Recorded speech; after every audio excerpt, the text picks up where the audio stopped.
Hey everyone, welcome to FanFic Canon. Thanks for hitting play. I'm thrilled to bring this fan-made story to life for you. If you enjoy the ride and want more narrated fanfics, smash, subscribe, and tap the bell so you never miss an episode. And if you want audiobook of a novel of your choice, join my Patreon. Request any title that's freely available online, and I'll produce a full narration just for you. Now, let's dive into today's adventure. Tonks got the assignment and didn't waste a second. Hungry to prove herself, she shifted her features into a nondescript male face and hurried from the Auror training ground straight to Diagon Alley. A sharp crack echoed as she apparat into an empty patch of cobblestone. The street in front of her was its usual chaos. Parents tugged excited first years from shop to shop, owls hooted from cages, and every storefront looked like it was barely keeping up with demand. Tonks paused for a moment, caught off guard by a wave of nostalgia. Another round of new students already, and she was the one standing here as an Auror trainee now. Time moved faster than she liked. Her attention snapped back when she noticed something off. Shelves were emptier than usual. Long lines coiled outside nearly every shop. Yet at the same time, assistants from several stores were hauling large, extension charm crates toward the leaky cauldron. Tonks took a step to ask what was going on, but a group of men in black robes beat her to it. "All of that for that kid, Charle?" one of them asked. "So many crates.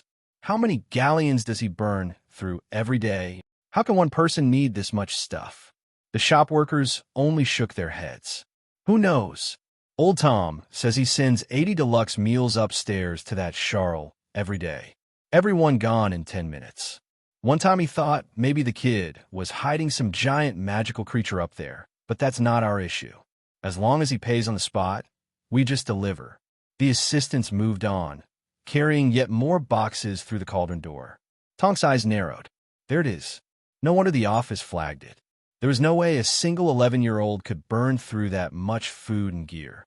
Someone had found a loophole in the ministry's reimbursement protocol, and the boy was either being used as a cover or was part of something bigger. Either way, Tonks felt heat rise in her chest. This could be her first real break. Catch the puppeteer behind the scenes, expose a fraud ring, crack open a case no trainee usually got near. Maybe even earn a recommendation. She steadied her grip on her wand and headed toward the leaky cauldron, planning to stake out the second floor. If anyone suspicious slipped in or out of Charle's room, she'd see it. What she didn't notice was the black-robed men glancing after her with growing interest. "That bloke was eavesdropping," one muttered, "and now he's marching straight into the cauldron. You think he's after Charle, too?" A dangerous look flickered across their faces. A competitor? But the suspicion faded into smug amusement. Doubt it. If he was for Nocturne Alley, he wouldn't walk around that blindly. Looks like a rookie who caught the scent of gold. Greedy and obvious. Easy to handle. One of the men peeled off and began tailing Tonks from a distance. He drifted from storefront to storefront, blending into the crowd, always keeping her in the corner of his eye until he settled near the cauldron's entrance. The others turned their attention back to the boxes being carried inside, hunger glittering in their eyes. Charle had blown through almost 10,000 galleons in 2 days. Reimbursed or not, that kind of spending hinted at a ridiculous background. Someone like that wasn't just wealthy. Someone like that was a walking fortune. A money pouch from a kid like him might as well refill itself. The men exchanged the kind of look that only Nocturne Alley veterans shared. They were tired of scraping by, tired of selling illegal junk for scraps.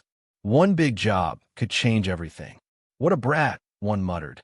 "Rich, arrogant, and hiding in his room all day like he's above everyone. Making shop assistants haul mountains of crates for him. It's exploitation. Honestly, I've heard muggles say people like him should be strung up on a lamppost. And he's making it impossible to snatch him. Staying in the cauldron? Crowded, unpredictable. We get caught in a heartbeat." They grumbled until their leader raised a hand. "Forget all that. Think. Everything he buys is magical. Not a single ordinary item." The group quieted. That means he only cares about rare magical goods. So if we flash something rare enough, we might draw him out. Get him to meet us. Lure him to Nocturne Alley after dark. Once he's there, simple. A few experienced wizards like us can handle one pre-Hogwarts kid. The others nodded, already seeing the plan unfold. But then came a problem. Where do we get something rare enough to tempt him? You got any? If we had that kind of capital, would we be planning a kidnapping? Their leader's expression didn't waver. Then we borrow. We pool what we have and get a mortgage loan for Gringotts. If we have to, we put our wands and houses up. The others stared. Listen, he went on, once we buy that magical item and bait him out, we'll make it back 100 times over. And if something goes sideways, we resell it and lose a little gold. No big deal. He cracked a grin. It's not like we'll fail and get robbed by the kid instead, right? The whole group burst into laughter. By the time they calmed down, their eyes were set. All right, let's do it. Gringotts. Now. And off they went, full of confidence, heading straight for the bank. Completely unaware Tonks was about to throw their entire plan off course. At Gringotts, the goblin behind the counter stared at the black-robed wizards lined up in front of him. He checked the parchment again, as if he couldn't believe what he was reading. You're sure you want to mortgage your properties, your wands, and every magical item you brought? If you fail to repay by the deadline, Gringotts claims all of it. The wizards waved him off. Yes, yes, we know. Stop repeating yourself and hand over the gold. While waiting, they kept glancing toward the entrance, restless and tense. In their minds, every second counted. What if someone else approached Charle first? What if another group had the same idea? It would be unforgivable to lose the chance after getting this far. The goblin watched them with a look that was half amusement, half curiosity. No need to be so nervous, he said lightly. Judging from your urgency, you must be preparing for something big. Congratulations in advance on your upcoming profits. Then his tone shifted just slightly. But I should warn you, properties, wands, and a handful of items won't mortgage for much. Are you sure that's enough for what you're planning? The wizards stiffened. Their hesitation returned. He wasn't wrong. To tempt Charle out of the leaky cauldron, they needed something exceptional. Rare magical materials, high-grade items, things only found in Nocturne Alley for absurd prices. What they could get from a basic mortgage might fall short. That was when the goblin leaned forward, voice dropping in a confidential tone. If you're worried about funds, Gringotts recently launched a new service. A leverage loan. It allows you to borrow far more galleons than usual. Of course, the interest is higher. And if you default, the consequences are more serious. But if you repay on time, it solves your entire problem. The wizards looked at each other. Slowly, their concern melted into excitement. After all, once they kidnapped Charle, they expected to make tens of thousands of galleons. Repaying a loan would be trivial. Leverage loan? Is it? One muttered. 5 times. 5 is too small. 10 times. Forget it. Max it out. Moments later, they walked out of Gringotts with bulging money bags and wild anticipation on their faces.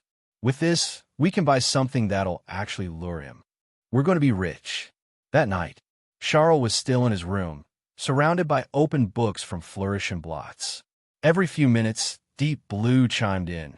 Another field unlocked, another deduction discounted. Beside him, the ridiculous transfiguration-built assembly line clattered along. He had reshaped every vase, chair, plate, and table in the room into a conveyor system that fed magical trinkets directly to his mouth. Books in his left hand, magical items scrolling past his right. Deduction points rolling in nonstop. Magic really does make life easier, Charle said, genuinely pleased. The only disappointment was the quality of the items. Quick quotes quills, joke shop candy, cheap charm toys, weak magic, hardly worth anything. Even so, his deduction points had climbed back to nearly 80,000. But it was nothing compared to the thrill of gulping down the sublimation elixir in dreams or gorging himself in Relia. Dak, I miss you, and my dream paradise. If only I could go back just once more. His nostalgia was cut short by a knock. Old Tom's voice carried through the door. Mr. Charle, someone downstairs is asking for you. Says he has something you might like. Charle lifted an eyebrow. He didn't know anyone in the wizarding world, and no one had a reason to seek him out at night. Suspicious, but also interesting. After a moment, he stepped out. He had more than enough power on hand to deal with an ordinary wizard. He reached the main hall and spotted the man immediately. Middle-aged, humble posture, nervous eyes, the kind of face that screamed pushover. He clutched a small parcel to his chest. When he saw Charle, he bowed slightly. "Are you Mr. Charle? I heard you bought many magical items recently. My family has a few heirlooms, and I wondered if you'd be willing to buy them." His voice cracked as he went on. "My daughter is starting Hogwarts this year. I don't even have enough to buy her a wand." Charle nodded with a sympathetic expression. Inside, he scoffed. If there was one thing he'd learned across 2 lifetimes, it was this: people truly struggling didn't advertise it to strangers. Anyone leading with a sob story, especially tied to money, was almost always fishing for something. He watched as the man opened the parcel. A small horn lay inside. Charles' eyes sharpened instantly. Young unicorn horn. Rare. Prohibited. Valuable. And the man had walked into a public and waving it around. So this was bait.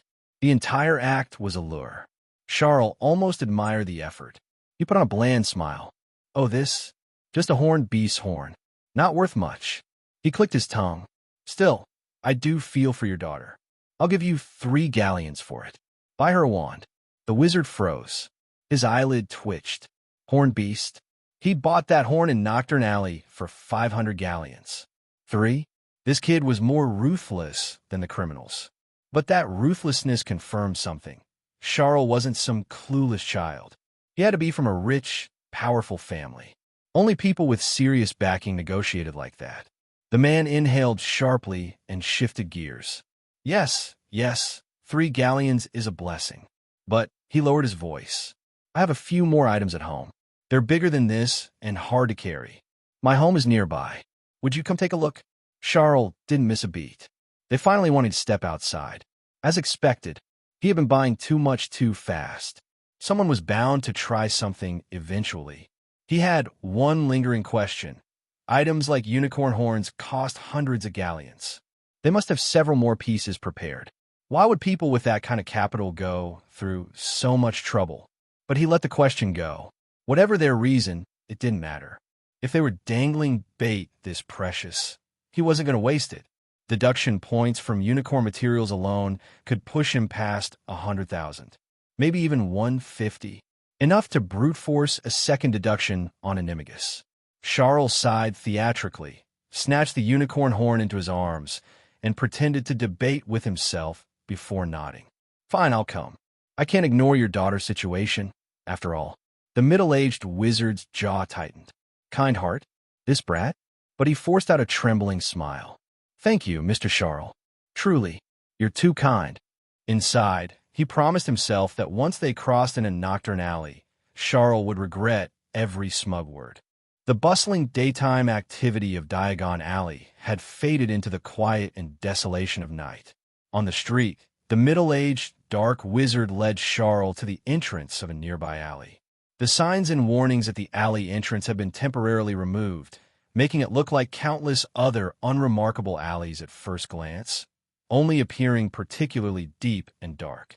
But if some experienced wizards were to come here, they would likely turn pale at the sight of this alley. This was the place where various illegal transactions in the wizarding world occurred, and also a frequent haunt of dark wizards, Nocturne Alley. Some wizards who stumbled in here saw nothing and left safely, while others had close calls. But there were also some who completely vanished without a trace. At this moment, the middle-aged, dark wizard had brought Charle here and was trying his best to persuade Charle to go in with him. "Mr. Charle, my family is waiting for the galleons to buy my daughter a wand and robes.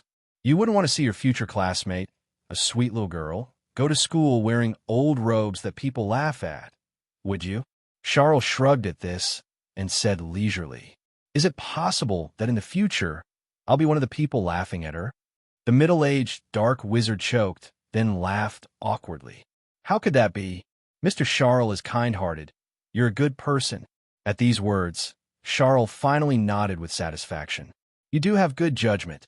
Since you've said so, fine, I'll take a loss and take your things." Immediately, Charle drew his wand. The middle-aged, dark wizard's heart skipped a beat. Mr. Charle, what are you taking out your wand for? Charle chuckled and chanted the spell. Luminosity flicker. A soft glow erupted from the tip of his wand, illuminating the path ahead. He said with a smile, "The road ahead is so dark, I'll use a luminosity spell to light the way. I dare to go into an alley like this with you. You're not afraid of a little wizard like me, are you?" The middle-aged dark wizard thought about it and agreed. A little wizard who hadn't even started studying at Hogwarts could at most cast a luminosity spell. How could he be a match for a vicious dark wizard like himself? He probably thought that just hearing the words "dark wizard" would make this little wizard wet his pants. So he grinned and complimented Charle. "Mr. Charle is indeed from a prestigious family. You can use the luminosity spell so skillfully before even starting school. Your future is limitless." Immediately, he led Charle, step by step, in a nocturne alley. Meanwhile, in the shadows not far away, Tonks saw this scene and heard the conversation between Charle and the dark wizard. Her heart was filled with anxiety. She was an Auror trainee, after all, and of course, she knew what kind of place the alley Charle had entered was. It was Nocturne Alley, a place that most wizards in the wizarding world turned pale at the mention of. This was also the result of a compromise between the Ministry of Magic and the Dark Wizards, allowing the Dark Wizards a place to trade. There were anti-detection spells inside, so it didn't matter if Dark Wizards double-crossed each other in there. As long as they didn't use unforgivable curses or conduct any horrific experiments, the Ministry of Magic would turn a blind eye and pretend nothing had happened. After all, the group of Dark Wizards had always existed in the wizarding world and were impossible to completely eliminate. If they were to cut them off completely, leaving them with no place to trade or make a living, so many Dark Wizards would be scattered throughout Britain, and the Ministry of Magic wouldn't have enough manpower to handle it. Therefore, once inside Nocturne Alley, due to the anti-detection spells, if Charle were to be kidnapped by these Dark Wizards, it wouldn't be so easy to find him. And these Dark Wizards had gone to great lengths to trick Charle over, so their intentions were naturally not simple. Thinking of this, whether out of her own mission or her innate sense of justice, Tonks could not stand by and watch all this happen. Immediately, Tonks drew her wand and prepared to rush in a Nocturne Alley to rescue Charle. But the next moment, a binding charm flew from behind Tonks, hitting the unsuspecting Tonks. The Dark Wizard who had been tracking Tonks earlier sneered as he watched Tonks fall to the ground. "Idiot! So green and trying to stake out? Today is your unlucky day." As he waved his wand, Tonks's wand flew to the side, and ropes also wrapped around Tonks. A look of regret appeared on Tonks's face. She had never expected that she had been discovered long ago and was being secretly watched by a Dark Wizard. This is the end of the line. Forget saving Charle. I might even get dragged down with him. At this moment, Charle, who had entered first, had his retreat cut off by the middle-aged Dark Wizard behind him, while two other wizards in black robes appeared in front. His eyes showed a strange look, and he asked faintly, "The things I want to collect, have you brought them?" The middle-aged Dark Wizard behind him showed a mocking expression. He didn't expect Charle to still not react to this situation and was still thinking about collecting things. The two black-robed wizards also laughed. Brought them. Our young master Charle, please take a look." Then, the two black-robed wizards took out two packages. One package contained a glass bottle, and inside the glass bottle was a green liquid. The other package contained a shriveled, persimmon-shaped object, but it was the size of a football. Charle narrowed his eyes, recognized the two items, and an uncontrollable look of fervor appeared on his face. The glass bottle contained acromantula venom, and quite a bit of it, which was an extremely rare magical material. The football-sized, persimmon-shaped object was a shriveled dragon heart. Although a long time had indeed passed, and it was not in a fresh state, and there was definitely not a drop of dragon blood left, the value of a dragon heart was still quite high. These were precious materials that were difficult to buy through normal channels. Besides Nocturne Alley, it would be hard to find them even if you searched the entire Diagon Alley. Charle licked his lips and said, "A bottle of unknown spider blood. It's quite disgusting. Give me 12 sickles." And that, Tisk, shriveled animal entrails, you even brought this for me to buy. Forget it. Who told me I'm kind-hearted? 1 galleon. Adding the two together, I'll round it up for you. I'll take both for 2 galleons. As he spoke, Charle took out 2 galleons and smiled. You don't need to thank me. It's only right to help people in need. This time, besides the middle-aged dark wizard who had seen Charle's face before, the other 2 dark wizards were also stunned. Damn, this is acromantula venom. How did it become unknown spider blood? 12 silver sickles? Do you know how many galleons a pint of this stuff is? And this is a dragon heart. How can you have the nerve to say it's shriveled animal entrails? You're only giving 2 galleons for both? How can your heart be so dark at such a young age? Charle spread his hands and said, How can this be a dark heart? I warn you, you are insulting my character. Originally, if someone else insulted me like this, I would definitely argue with him to the end and demand mental compensation. But you are already in difficulty. If I were to do such a thing again, would I still be human? I'm just kind-hearted. I don't need compensation. You just need to leave the things. In Nocturne Alley, silence echoed. The 3 dark wizards looked at Charle, feeling a sense of gnashing teeth, as if 10,000 grass-mud horses were galloping through their hearts. This is called kind-hearted? This is simply being obsessed with money. The middle-aged dark wizard who brought Charle over could no longer bear it, drew his wand, and roared. You damned little wizard, parasite, vampire, you even dare to say you're kind-hearted? I've tolerated you for a long time. To tell you the truth, this is Nocturne Alley. Hee. We specifically tricked you here. You didn't think we were really going to give you things, did you? Just wait and see how I deal with you. Just then, at the entrance of Nocturne Alley, Tonks, who was tied up, was also dragged in by the dark wizard who was keeping watch. The dark wizard said disdainfully, I've subdued this idiot. This fool was still completely bewildered when I knocked her down. Tonks looked at the total of 4 dark wizards in Nocturne Alley, and the look of despair in her eyes grew stronger. She couldn't even maintain the effect of her accio and returned to her original appearance. Her pink hair and youthful, beautiful face were extremely eye-catching in Nocturne Alley. The 4 dark wizards were stunned for a moment when they saw Tonks' true face, and then they all laughed. Good, we thought it was a man, but it turned out to be a witch. Several greedy gazes lingered on Tonks. This is really tender and young. Just graduated from Hogwarts, right? TSK, it must taste good. After we've had our fun, the parts of your body can sell for quite a few galleons. Merlin's beard, you really favor us. Today is truly our lucky day. Listening to their chilling words, Tonks couldn't help but show a look of terror in her eyes. If she were to fall into such a situation, she would rather be hit by a killing curse. But just as the few dark wizards couldn't help but laugh wildly with smugness, Charle looked at Tonks, whose hair color and appearance were changing, as if he had seen something that surprised him. With these characteristics, she was definitely a metamorphmagus. This was an important material indicated by the deep blue system, which could greatly reduce the points required for the subsequent deduction of a nimigus transformation. Charle had originally planned to find Tonks later, but unexpectedly, by some strange coincidence, Tonks was actually here. He couldn't help but laugh out loud. First a unicorn horn, then acromantula venom and a dragon heart, and now a metamorphmagus. Merlin's beard, I don't know if today is your lucky day, but it's definitely mine. At the entrance of Nocturne Alley, Charle's laughter echoed along with that of the dark wizards. Gradually, the dark wizards' laughter stopped. The 4 dark wizards stared blankly at Charle, who was still laughing hysterically, and fell silent for a moment.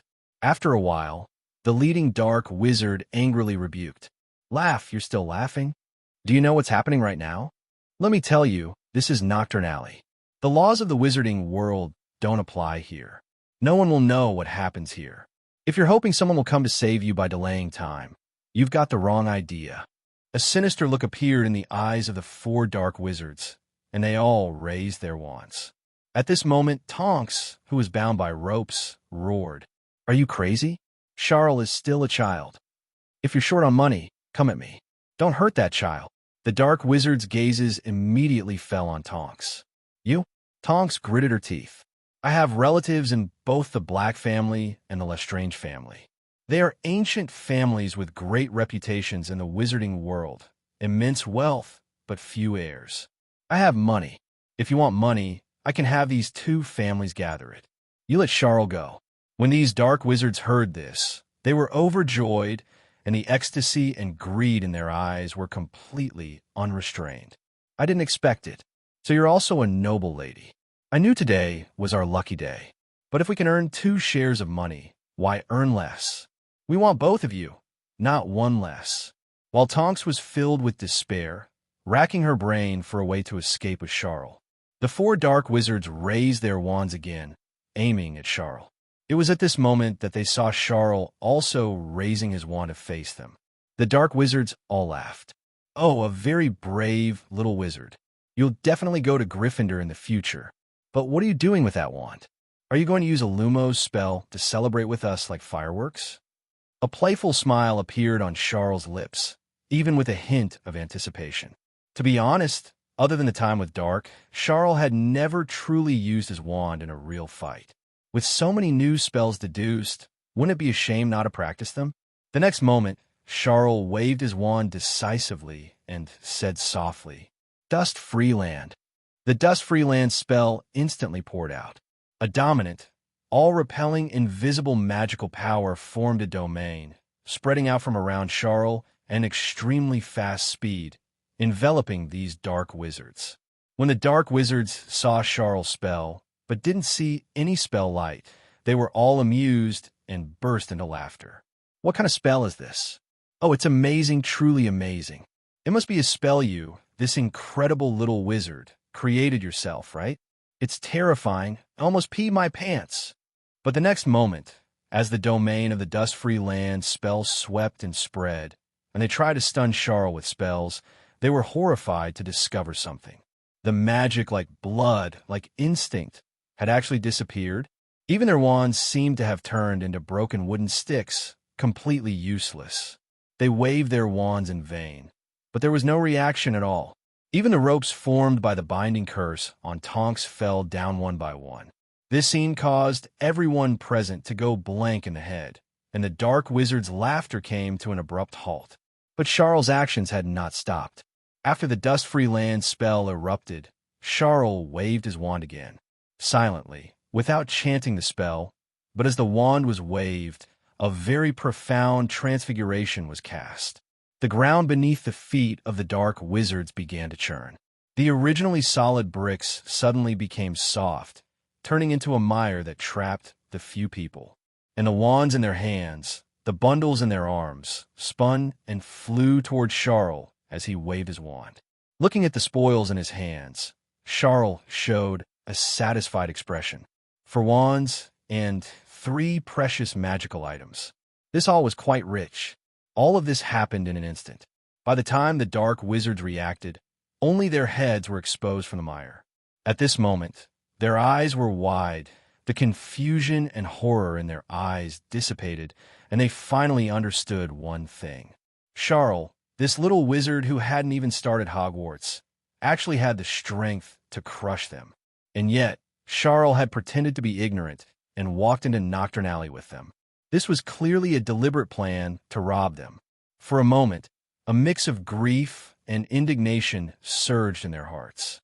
"Charle, you're already so rich, and you're still planning to rob things from poor people like them? Are you even human?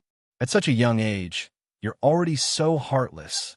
However, since their lives were in Charle's hands, they dared not be angry and could only say humbly, "Lord Charle, this time we were blind, we've fallen. But you haven't suffered any losses, and you've even taken 3 precious magical items from us. Isn't that enough?" The leading middle-aged dark wizard even spoke with a mix of softness and hardness, trying to persuade Charle to return the 3 items to them. "We are the dregs of the wizarding world, but you have a bright future. How can you degrade yourself and associate with us? Mr. Charle, robbery is not acceptable. Otherwise, if the Ministry of Magic finds out, if Hogwarts finds out, your future will be ruined." Charle raised an eyebrow, not expecting these dark wizards to still dare to speak. He said mockingly, Are you saying you're going to report me for robbery to the Ministry of Magic? Aren't you afraid that your attempt to kidnap me will be known to the Ministry of Magic, and you'll also be put on trial? The leading dark wizard said with a determined face. We are well versed in the laws of the wizarding world. We did not succeed in kidnapping. At most it's attempted crime, which won't result in much of a sentence. But Mr. Charle, you have actually committed robbery, and if the Ministry of Magic finds out, it will leave an indelible mark on your future. I advise you should return the things to us. How about we pretend today's events never happened? Charle scoffed. Are you kidding me? Something that's already in his hands, and he should give it back? He asked lightly. Since you know the laws of the wizarding world so well, I'd like to ask you for advice. Is there a minor protection law in the wizarding world? If I, an 11-year-old child who hasn't even entered Hogwarts, accidentally kill a few dark wizards due to excessive self-defense, will I be sentenced? The Wisengamot jury, what would they sentence me to in this situation? You must know a lot, right? Charles slowly raised his wand, and the mire began to churn again, causing the wizards to slowly sink further. At this moment, it was as if 10,000 grass-mud horses were galloping through the hearts of those dark wizards. Damn it, I forgot. This is an 11-year-old. One of the T0 versions can't afford to provoke. The mire gradually submerged their chins, and the dark wizards let out terrified cries. Lord Charle, calm down, calm down. It's not worth it. Nocturne Alley isn't above the law either. Don't mess around. We also have friends and family in Nocturne Alley. They are all powerful dark wizards. As soon as these words were spoken, the churning mire immediately solidified. Just as the dark wizards thought their warning might have worked, Charle revealed an expression that sent chills down their spines. Charle licked his lips, his eyes burning with eagerness. You have friends and family? And they're all powerful dark wizards? Good, very good. Talented people, all talented people. Charle, like most are talented people. Charle slowly grinned, looking at the deep Nocturne Alley as if he saw a treasure trove. He pointed his wand at the dark wizards. Go, send messages to the dark wizards you know in Nocturne Alley. Tell them there's an opportunity to get rich here, that your group can't handle it all, and tell them to come over. Charles' words came out, and not only were these few dark wizards stunned, but Tonks, who was standing by, was also stunned. She couldn't help but speak.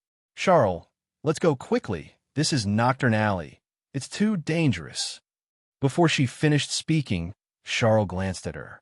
You're so weak, and you still come to teach me how to do things. Immediately, with a wave of his wand, the ground beneath Tonks' feet also churned, turning into a mud swamp that submerged her. Charle nodded with satisfaction. This way, when he robs the dark wizards in Nocturne Alley later, he won't have to worry about Tonks, this precious material, escaping, nor will he have to worry about this woman causing any trouble. This was something he learned from watching countless movies in his previous life. When doing something big, all interfering factors must be eliminated to avoid any accidents. Then, the wand in his hand was aimed at those few dark wizards again. Are you going to call for people or not? These few dark wizards had a dreamy, dazed look on their faces. After exchanging glances, the meaning revealed in their eyes was the same. Why do we provoke him? Running into such a ruthless character, we've really had 8 lifetimes of bad luck. However, they were dark wizards after all, with no moral burdens. Facing Charles' wand and the gradually suffocating mud swamp created by the transfiguration spell, they nodded in agreement without hesitation. One of the dark wizards got his wand and obediently sent out the dark wizard's secret code into Nocturne Alley according to Charles' request. Then he carefully put down his wand and looked at Charle, a malicious light flashing in his eyes. Lord Charle, I did as you said. In a moment, our friends and family will all be here. In the depths of the eyes of the other dark wizards trapped in the mud swamp, a coldness also churned. This was Nocturne Alley, where countless dark wizards lurked. They didn't believe that Charle, a mere little wizard, could really suppress the entire Nocturne Alley. When more and more dark wizards came from Nocturne Alley later, Charle was bound to be defeated. By then, They swore they would repay Charle's actions 100-fold. Just at this moment, several figures in black robes hurried from within Nocturne Alley, still discussing the secret code that had just flown into Nocturne Alley. A chance to get rich? Charle has been caught. Where is he? Seeing Charle standing alone at the entrance of Nocturne Alley, these rushing dark wizards were overjoyed, their eyes full of greed. It's really Charle? This immense fortune has fallen upon us. But the next moment, the domain of the dustless land spread out again, enveloping them within. Several branches turned into ropes, wrapping around them, and then violently swung them. With a splash, these few dark wizards were also thrown into the mud pit, splashing mud stars everywhere. Their wands and the magical items they carried were scattered on the ground, becoming Charle's spoils of war. Charle pointed his wand at them and said coldly, "Keep calling for people from inside Nocturne Alley. Otherwise, although I don't know the Cruciatus curse, I guarantee that the taste of being drowned alive by muddy water will not be any better." These new dark wizards were full of astonishment, but they quickly recognized the situation. Several more secret codes flew towards the depths of Nocturne Alley. "Come quickly. This Charle has so many good things on him. We can't handle it. The few of us can't handle it all. Everyone hurry up and come get rich together." Dark wizards don't lie to dark wizards. These continuous secret codes flying past also broke the silence of Nocturne Alley. At night, Nocturne Alley actually had shadowy figures appearing, almost as lively as Diagon Alley during the day. However, what greeted these dark wizards who wanted to get rich was not glittering galleons, but Charle's almost unsolvable combination of the dustless land spell and the transfiguration mud swamp. In just over 10 minutes, the entrance of Nocturne Alley was already covered in a dense mud swamp, filled with the dark wizard Charle had planted. Charle collected nearly 30 wands alone. Other scattered dark magic items were also scattered all over the ground, including a few items comparable to acromantula venom. Looking at these gains, Charle took a deep breath, gazing at the eerie and deep Nocturne Alley before him, as if it were a sacred place. Buying things elsewhere required money, but in Nocturne Alley, where the strong preyed on the weak, you didn't even need money. Was there a better place in the wizarding world than this? In Charle's heart, Nocturne Alley was now second only to Dream Relia. However, Charle glanced at the dark wizards planted in the mud and felt deeply dissatisfied with their number. Why are there so few people? Nocturne Alley is so big and deep, and I see so many doors and windows. Only about 30 dark wizards came out. Impossible. His gaze swept across Nocturne Alley. So, there are still quite a few dark wizards who haven't come out. Charle was quite unhappy about this. What's going on? As dark wizards, this immense fortune is right in front of you, and you're not coming out? You're really lacking in professionalism. If you keep not coming out, I'll go in and search house by house, okay? Immediately, Charle waved his wand, releasing the middle-aged dark wizard from the mud and conjuring ropes to tie him up securely. I, Charle, am kind-hearted. I can't stand to see the dark wizards of Nocturne Alley suffer from poverty. I must deliver the goods to your doorstep. You take me in and point them out door by door. At this moment, the middle-aged dark wizard, having witnessed dark wizards being planted in the mud by Charle like potatoes, had lost the light in his eyes. In his view, Charle was simply a monster. His courage had been completely shattered. Moreover, being planted in the mud and feeling the fear of being submerged at any moment was enough to consume his already limited courage. The middle-aged dark wizard was as obedient as a quail, leading Charle into Nocturne Alley and pointing out the dark wizard's house by house. He pointed to a door and said, "Here, a dark wizard lives here." He didn't come out. Charle grinned and shouted outside the door, "Open the door, Mr. Dark Wizard. Please open the door. I've brought you fortune." A muffled voice came from inside, but even through the door, the apprehension and fear within could be heard. "No need, I don't need it. I'm used to being poor. There's nothing wrong with being a little poor. Thank you for your kindness."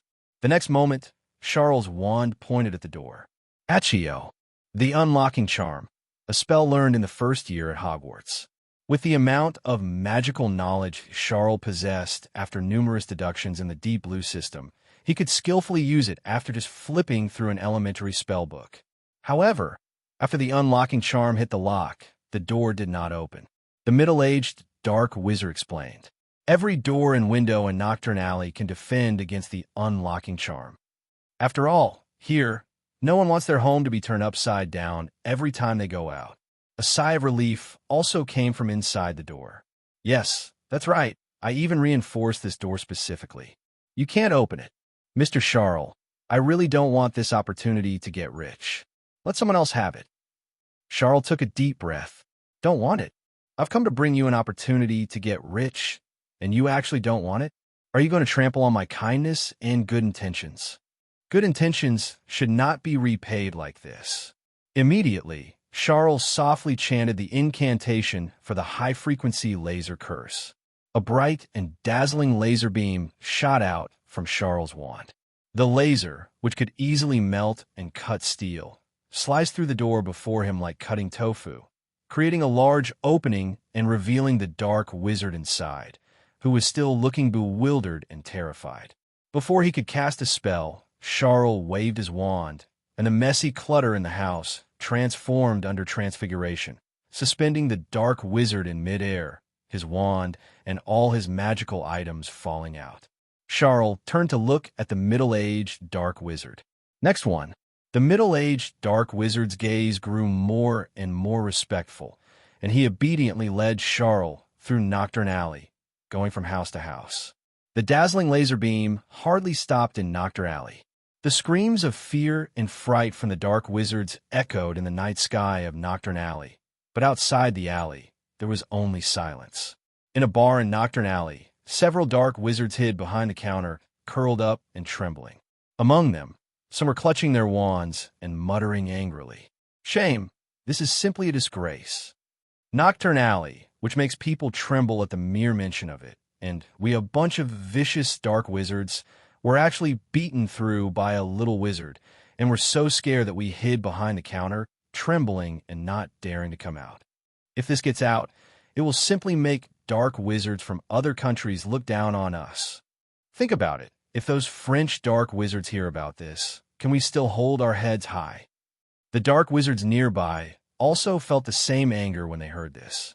Those Frenchmen, what right do they have? When Grindelwald first rose, they were the ones who surrendered the fastest, and they dare to talk about us. No, we can't be looked down upon by anyone, especially not those Frenchmen. The dark wizard who spoke earlier nodded repeatedly.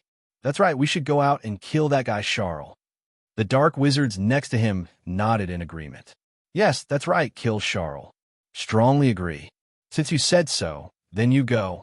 The dark wizard from before was stunned for a moment. "If we're going, let's go together.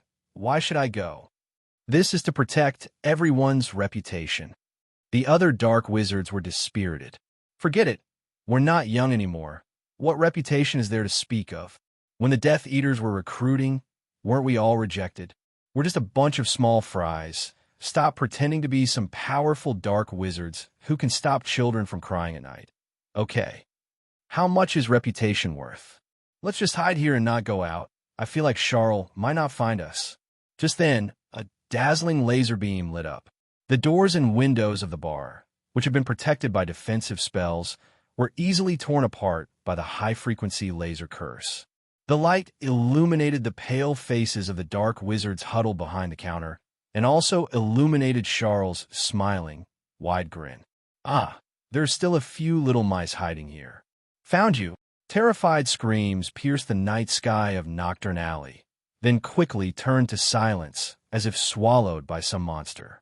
The few little mice Charle had found just now were now hanging upside down, suspended by ropes conjured by transfiguration. Their wands and magical items had also been completely plundered by Charle. Charle held a bag enchanted with the undetectable extension charm, but even though the space inside the bag had been greatly expanded, it still seemed a bit stretched thin at the moment, almost filled with the spoils from his journey through Nocturne Alley.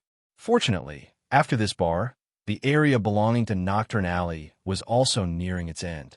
Charle strolled forward, and in front of him appeared an ancient-looking shop with the sign of Borgin and Burke's hanging above it. Narrowing his eyes slightly, Charle didn't blast the door open with a high-frequency laser spell as he had before. Instead, he stopped a distance away.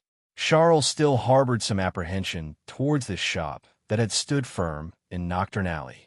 After Voldemort graduated from Hogwarts back then, he didn't even go to the Ministry of Magic, preferring to work in this shop.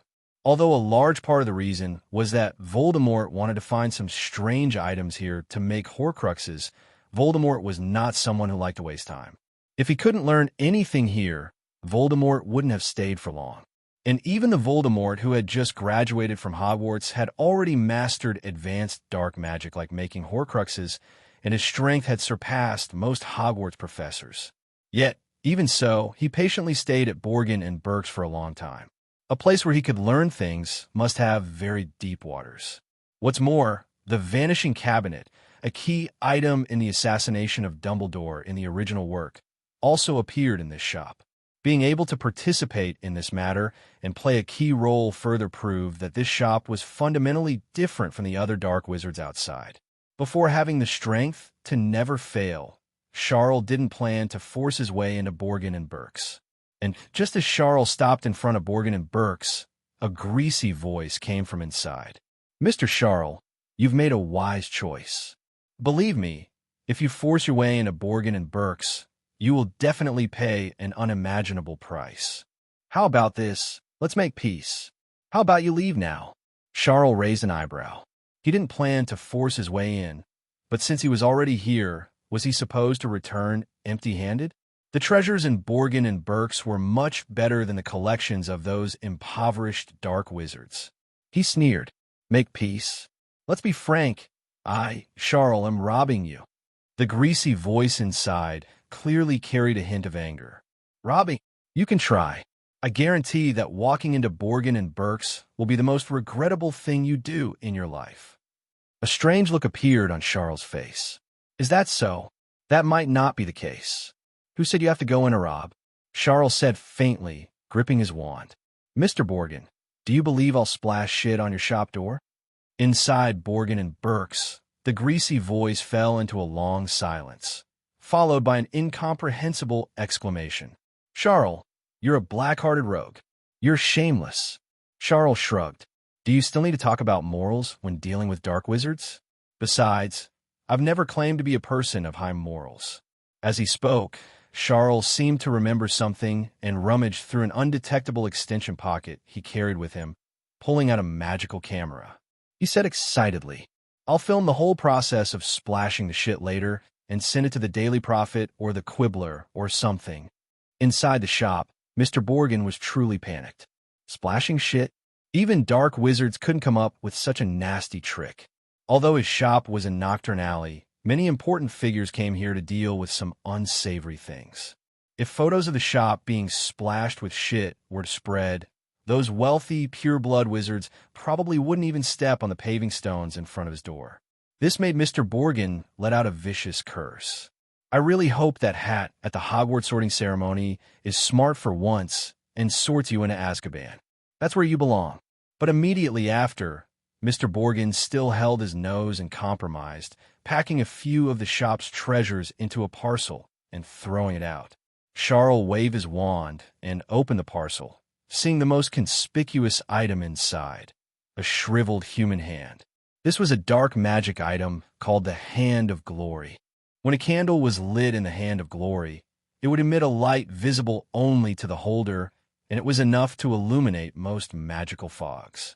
In the original story, this item also played a significant role in Malfoy bringing Death Eaters into Hogwarts to assassinate Dumbledore. Charle hadn't expected Borgin to just hand this over. It was a pleasant surprise. This thing might even serve as material for further deduction of the Lumos spell. If I can incorporate the characteristic of being visible only to the user into the Eternal Blazing Sun spell, the power of the Eternal Blazing Sun spell might not increase, but its concealment will improve by who knows how much. The enemy won't even know how they died when they die. As for the other two items in the parcel, they weren't as special as the Hand of Glory and would likely be directly absorbed as deduction points. However, being placed alongside the Hand of Glory, the two items also contained considerable magical power and should provide a quite generous amount of deduction points. Satisfaction appeared in Charle's eyes.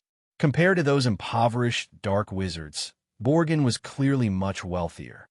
When his strength was sufficient, he would visit again to see what other collections Borgin had. As for now, tonight's haul was already quite substantial. Charle had confiscated over 70 wands alone, dozens of various dark magic items, including precious materials like unicorn horn, acromantula venom, and dragon heart. Not to mention Tonks, a metamorphmagus. Expectation appeared in Charle's eyes. I've long since gathered enough points for the second deduction of the animagus transformation. With this haul, plus Tonks as material, I might be able to perform 3 deductions on the animagus transformation in one go. Then this will be another magic that has undergone 3 deductions, following the eternal blazing sun spell. Thinking about the power of the eternal blazing sun spell, which was deduced from the Lumos spell, Charle didn't think the 3 deductions of the transformation towards the animagus direction would be inferior to the eternal blazing sun spell. Perhaps the problem that the wizarding world had never overcome, the magical animagus that could transform into a magical creature, would be born tonight. With this expectation, Charle carried his haul and hurried towards the entrance of Nocturne Alley. When Charle returned to the entrance of Nocturne Alley, the group of dark wizards were still stuck in the mud created by the transfiguration spell, like potatoes planted in the ground. Seeing Charle emerge from the depths of Nocturne Alley, these dark wizards' eyes were filled with an intense, unshakable fear. During the time Charle was gone, they had prayed countless times that heaven would have eyes and let this audacious little wizard be killed in the depths of Nocturne Alley. But now, Charle had come out completely unharmed. The bag he was carrying even made clanking sounds with his steps, clearly filled with loot. What did this mean? It meant that the entire Nocturne Alley had truly been cleared out by Charle. Nocturne Alley, which ordinary wizards dreaded even hearing about, had been plundered today by a little wizard who hadn't even started school yet. What kind of little monster is this? Even Dumbledore, Grindelwald, or even the one whose name cannot be mentioned couldn't possibly have this kind of strength at this age. Eyes filled with shock, awe, and even a hint of reverence looked toward Charle. And when Charle's gaze fell upon them, the dark wizards instinctively lowered their heads, adopting the humble posture of the weak facing the strong. Charle nodded in satisfaction, waved his wand, and released Tonks from the swamp. At this moment, Tonks was also filled with shock. She couldn't imagine that a little wizard had accomplished such a feat, robbing this group of dark wizards in Nocturne Alley blind. Is this really an 11-year-old? Tonks, who had always thought her talent was quite good, suddenly felt a strong sense of disillusionment. Am I really that bad? But then, Tonks snapped back to reality and couldn't help but try to persuade Charle. Charle, what you did is wrong. Although these are dark wizards, this is robbery, and the amount is huge. If the Ministry of Magic finds out, you'll be in big trouble. Before she could finish, Charle frowned. So noisy. With a wave of his wand, several ropes twisted into a ball and were stuffed into Tonks's mouth, leaving her only able to make faint, muffled sounds. Then, even tighter ropes wrapped around Tonks, binding her hands and feet securely, to prevent her from operating away and causing Charle to lose this unique animagus material that couldn't be found anywhere else in the wizarding world. It was at this moment, as if reminded by Tonks's words just now, that Charle, who had been planning to leave, scanned the dark wizards and asked, "You heard it too? The commotion tonight was quite big. If the Ministry of Magic finds out, I'll be in a lot of trouble. You wouldn't go to the Ministry of Magic to report me and say I robbed you, would you? I'm going to Hogwarts soon to study, and I don't want to face ministry inquiries every few days. Will you go to the Ministry of Magic?"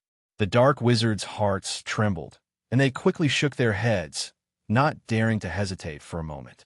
They had no doubt now that if their answer didn't satisfy Charle, they might really be drowned in the mud by this little monster. No, how could we? We're dark wizards. How could we go to the Ministry of Magic to report someone? Lord Charle, please rest assured. We dark wizards have professional ethics. Charle raised an eyebrow and continued to ask. Then if someone investigates and asks what happened tonight and why there was such a big commotion, what will you say? The dark wizards fell silent. The next moment, a quick-witted dark wizard immediately said, Our Nocturne Alley has always had simple folk customs.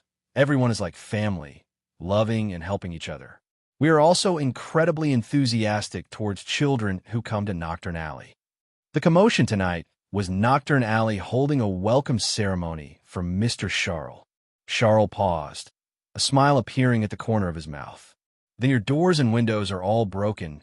Many people are submerged in the mud, and many are hanging upside down. This time, the quick-witted dark wizard didn't even need to think of a solution. Other dark wizards immediately followed this line of thought. This is all part of the carnival. We were so happy. We were so excited to see Mr. Charle come to Nocturne Alley that we tore down our own doors and windows. As for being submerged in the mud and hanging upside down, these are all performances. We were performing mud-holding breath, and those were performing acrobatics. Charle asked the last question with satisfaction. Then if someone asks where your wands and many magical items went, how will you answer? All the dark wizards present gave the same answer in unison. Gifts. Local specialties. Mr. Charle is leaving Nocturne Alley, and we are truly reluctant to see him go. So we've given all these things to Mr. Charle as gifts and local specialties. We all gave them voluntarily. At this, Charle was completely satisfied. He reached out, intending to pull Tonks towards the leaky cauldron to properly study the material for a Nimigus transformation. But seeing Tonks covered in mud, Charle withdrew his hand, a look of disgust on his face. He used transfiguration to conjure a garbage cart and toss Tonks into it. At this moment, Tonks, staring at the walls of the garbage cart, had a face full of despair, as if her soul had been sucked out of the world. She had only one thought in her mind. Let this wizarding world just be destroyed. Long after Charle left Nocturne Alley with Tonks, the mud and ropes created by transfiguration were finally dispelled. The black wizards, covered in dust and dirt, shivered and moved their stiff bodies. Tonight had been a complete and utter nightmare for them. After recovering slightly, all the black wizards showed expressions of hatred, their gazes directed at the black wizards who had initially brought Charle to Diagon Alley. You guys are the ones who led Charle here. Are you out of your minds? Why did you provoke him? Now look, it's gone. I've lost everything. All the galleons on me were taken by Charle. You guys aren't spies sent by Charle, are you? Seeing this scene, those few black wizards also swallowed hard. The middle-aged black wizard quickly defended himself. How could that be? How could we be spies sent by Charle? We have a deep hatred for Charle, an irreconcilable enmity. Then he quickly added, It's not over. What happened today is definitely not over. We can't just let Charle off like this. We have to get back what we earned through our labor. Just now, everyone was just pretending with Charle, right? Now that Charle is gone, we can speak freely. We'll go to the Ministry of Magic, we'll go to the Wisingamot Court, we'll go to Hogwarts and hang banners to demand an explanation. That lunatic Charle shouldn't even think about entering Hogwarts. We'll make him lose his eligibility to attend Hogwarts. We'll have the Wisingamot sentence him to have his wand snapped. We'll make Charle pay for what he did today. He and his direct descendants for 3 generations won't be able to apply to the Ministry of Magic. Before he could finish speaking, a heavy slap landed on the middle-aged black wizard's face. This was followed by the increasingly angry voices of the surrounding black wizards. If that happens, and Charle doesn't go to Hogwarts, won't he have no choice but to hang around in the black wizard world? Then what about us? You're so cruel, such a malicious suggestion. Are you trying to kill us? Son of a bitch, and you still say you're not spies? Beat these dog spies to death. Expel them from the black wizard ranks. Outside Nocturne Alley, the few dark wizards who had previously lured Charle and were now fleeing, bruised and limping, their faces a picture of dejection. They had originally planned to make a fortune off Charle, this fat sheep, and live the life of wealthy wizards. But they never expected that this wasn't a fat sheep at all, but a tiger in sheep's clothing. Not only did they fail to make any money, but the 3 precious materials they had bought with mortgage loans were snatched by Charle. Even their wands were taken, and they were now ostracized by other dark wizards. The day of reckoning with Gringotts was fast approaching. If they couldn't come up with the money to pay off their debts, they knew without a doubt that those goblins would squeeze every last drop of value out of them for the rest of their lives. The few dark wizards looked at each other. What do we do now? It looks like we can't stay in the British wizarding world. I heard Gringotts is as cruel as ice and snow to wizards who owe them money. Just as they felt they were at a dead end, the leading middle-aged dark wizard gritted his teeth and said, "I know a rumor that might turn things around for us." Everyone's eyes turned to him. The middle-aged dark wizard continued, "I heard there's a legend in the wilderness of North Scotland. The legend says there was a pair of wizard grave robbers who specialized in stealing treasures from tombs, living a rich life, and even enjoying grave robbing.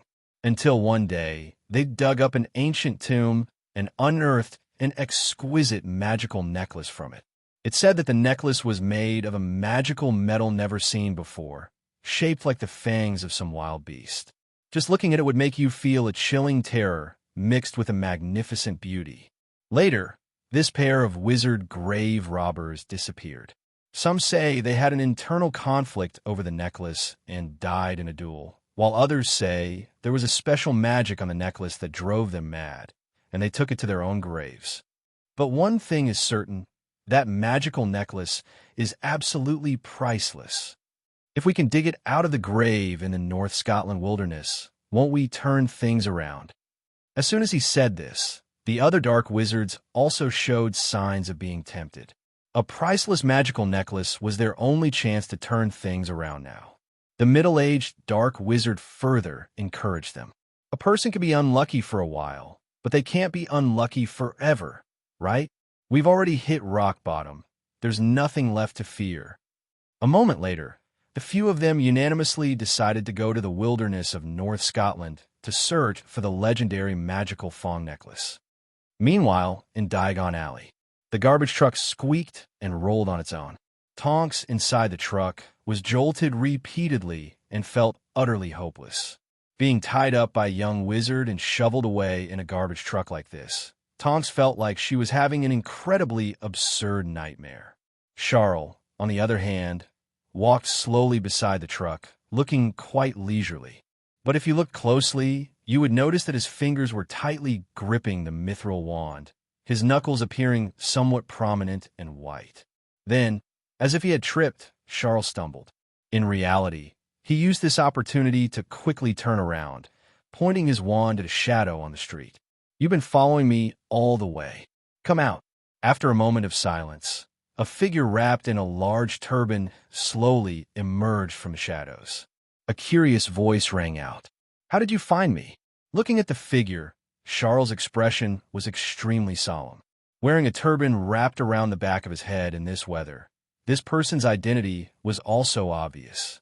It was Quirrell, the defense against the dark arts professor who was possessed by Voldemort in the original story and broke into Hogwarts to steal the Philosopher's Stone. Under that turban, on the back of Quirrell's head, was Voldemort's face. Charles didn't know when Quirrell had started following him, but now he figured it was likely that Quirrell had also been in Diagon Alley earlier. He had witnessed everything Charles did and then followed him all the way.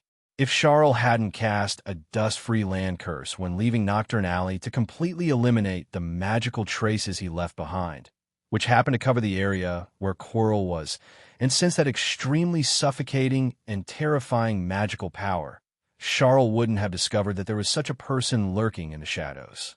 At this moment, Charles felt cold sweat gradually seeping out from his back. He wasn't afraid of Quirrell. He was wary of Voldemort on Quirrell. Although Voldemort was currently in a state of a remnant soul, far from his peak, a starved camel is still bigger than a horse. Even someone like Dumbledore didn't act rashly before fully understanding the remaining strength of Voldemort. So Charles was naturally very wary. While tightly gripping his wand, Charles was already prepared to utter the killing curse. He also felt a wave of relief. It was a good thing he had previously deduced apparition. Otherwise, in this situation, if he couldn't win, he would truly be the fish on the chopping block, and the other person the butcher. For now, at least, he could still run. However, to Charle's slight relief, Quirrell didn't seem to have any intention of attacking, but instead applauded him. I saw you mistakenly enter Nocturne Alley earlier, and was planning to step in and protect you, but then I realized there was no need at all. Mr. Charle, you are a Muggle-born wizard, and you haven't even enrolled at Hogwarts yet, but your mastery of transfiguration has reached such a profound level.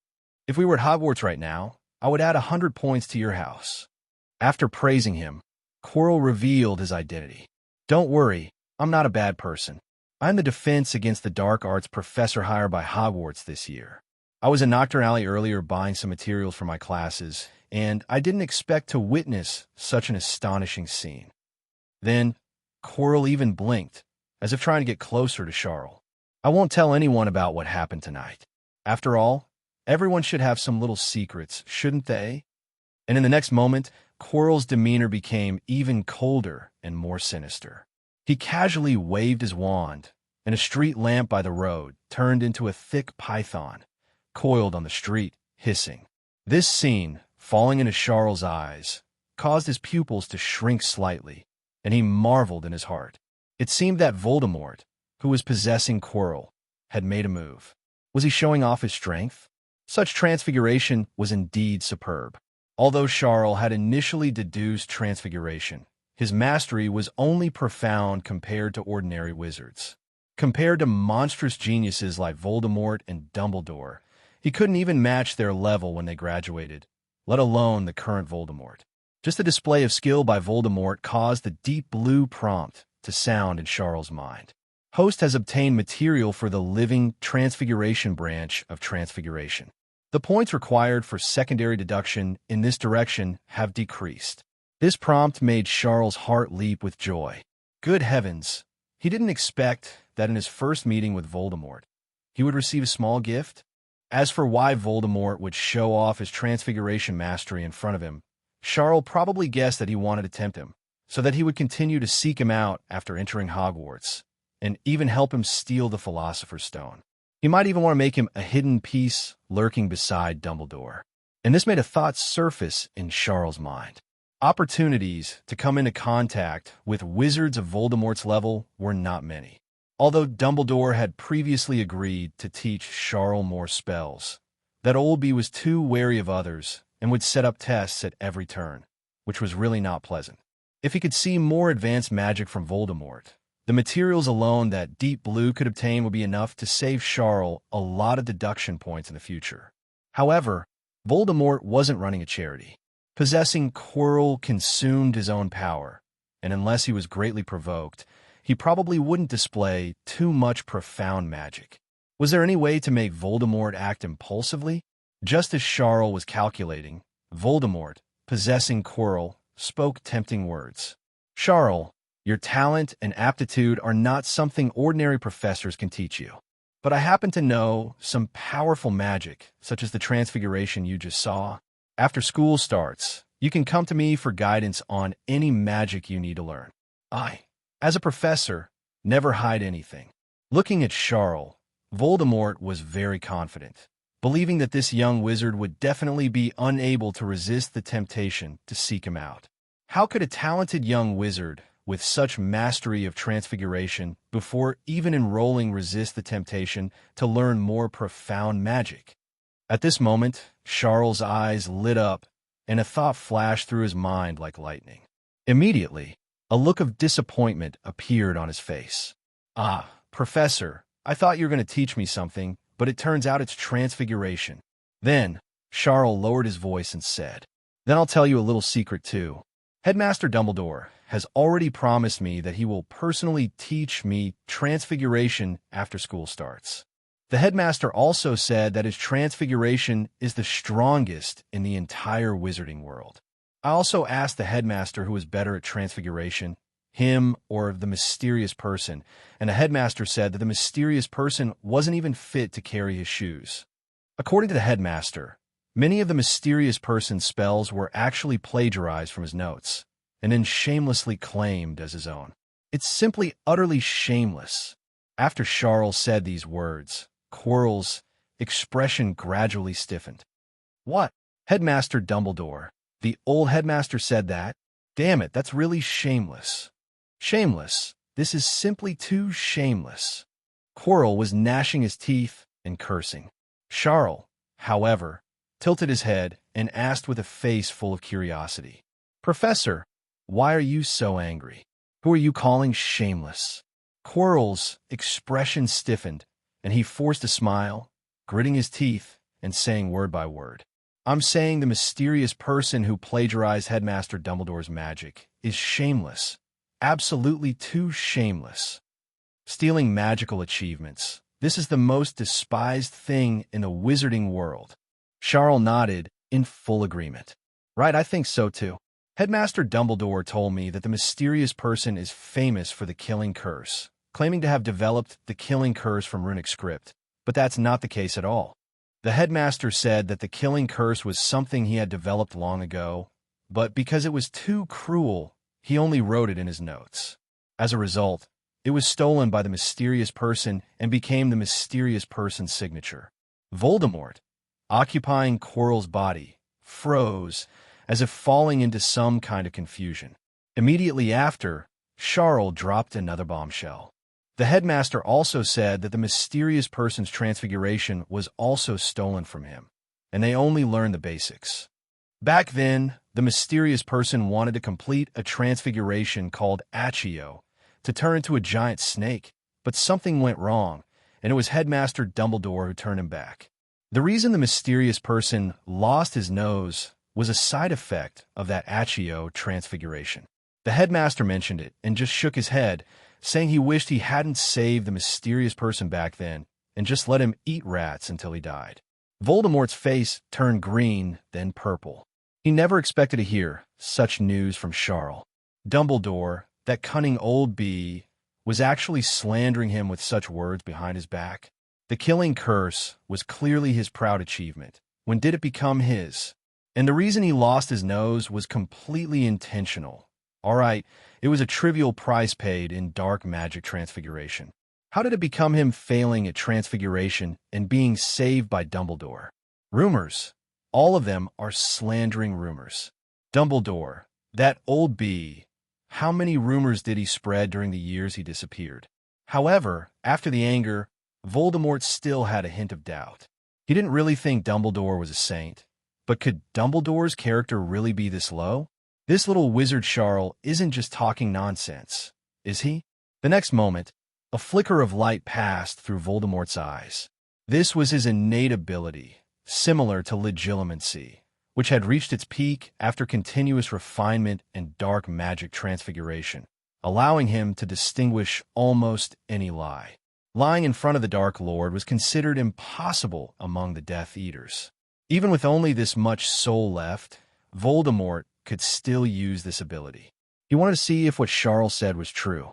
At the same time, a deep blue voice sounded in Charle's mind. Host has obtained legilimency magic material.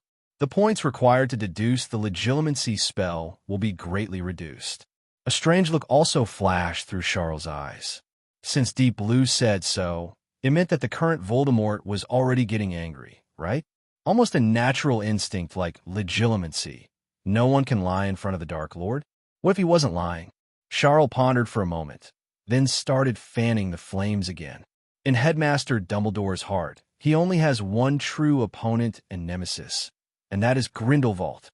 As for the mysterious person, in Dumbledore's eyes, he's not even as good as a single hair of Grindelwald.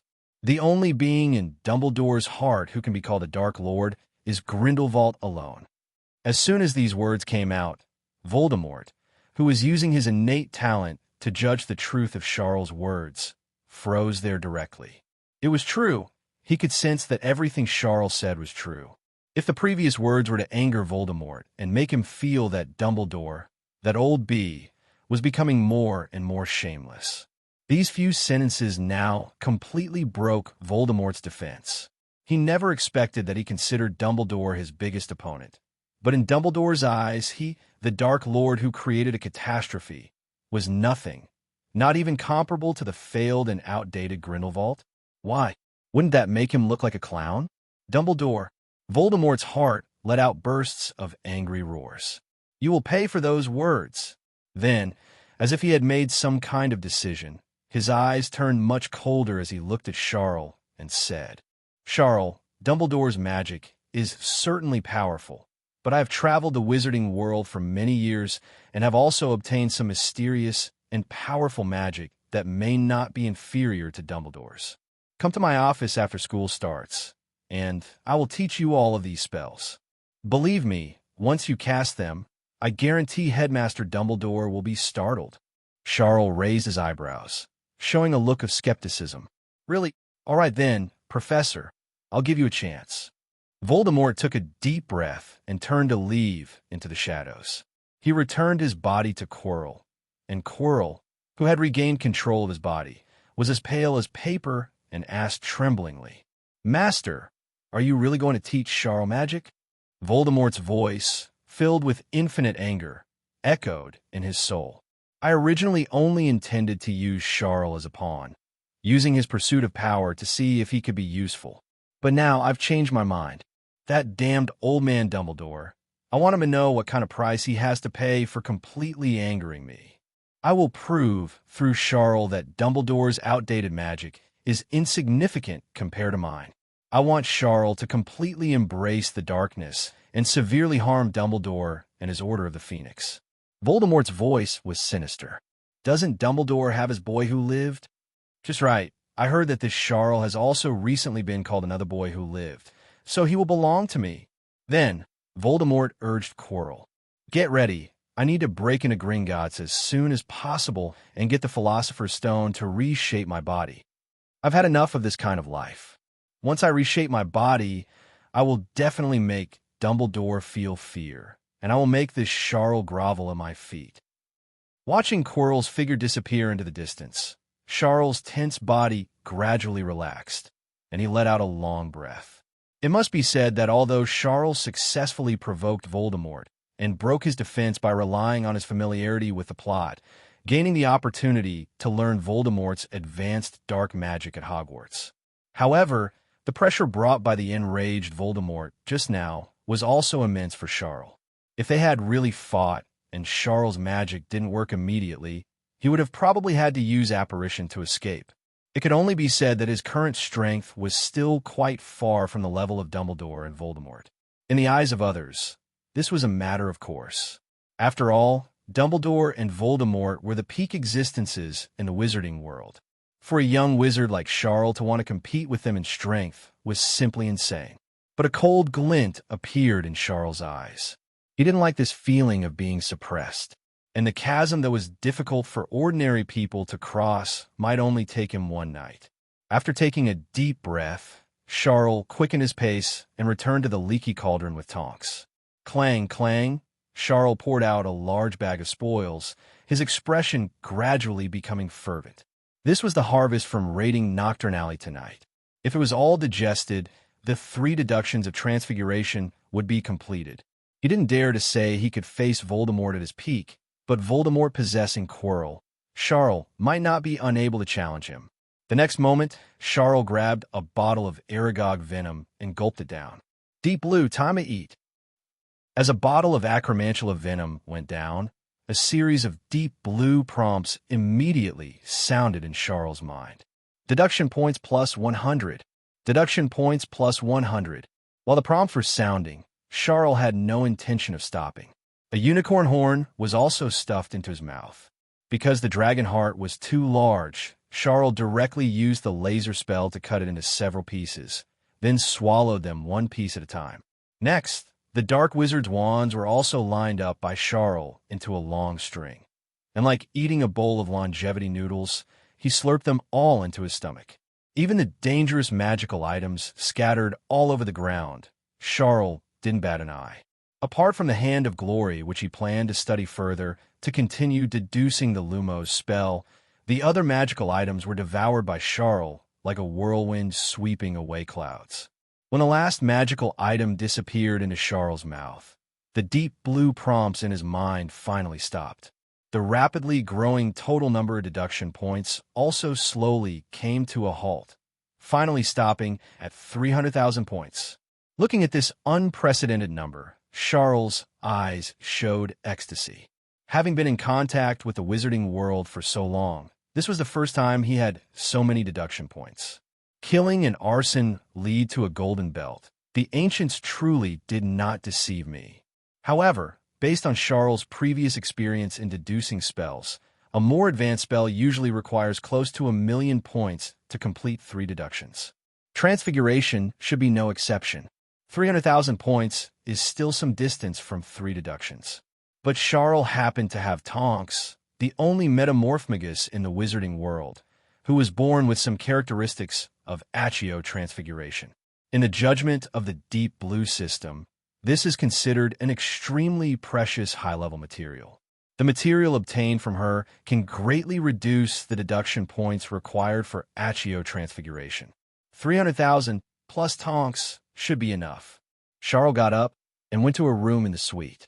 When he first returned, to prevent Tonks from seeing him swallowing acromantula venom, dragon heart, and many dangerous magical items, he had directly locked Tonks in the room. And now, it was time for the final harvest. At this moment, Tonks, who was locked in a room, showed panic in her eyes when she saw Charle arrive. This little wizard Charle's actions were too unexpected, and she didn't know what Charle would do to her. Then, Charle raised his wand at Tonks, untied the rope that was gagging Tonks's mouth, and said coldly, "Use your metamorphmagus ability and transform for me to see. When I am satisfied, I will let you go." Tonks's eyes widened. What exactly did Charle want to do? He went to such great lengths to bring her back, just to make her use her metamorphmagus ability? After a moment, Tonks gritted her teeth and said, "I am an Auror. You can't do this to me. Charle, you are now suspected of kidnapping. First robbery, now kidnapping. You are still a child. You can't go further and further down the wrong path." Charle took a deep breath, his eyes showing impatience. He wasn't really a child. His values had long been set. He didn't have time to listen to such educational lectures.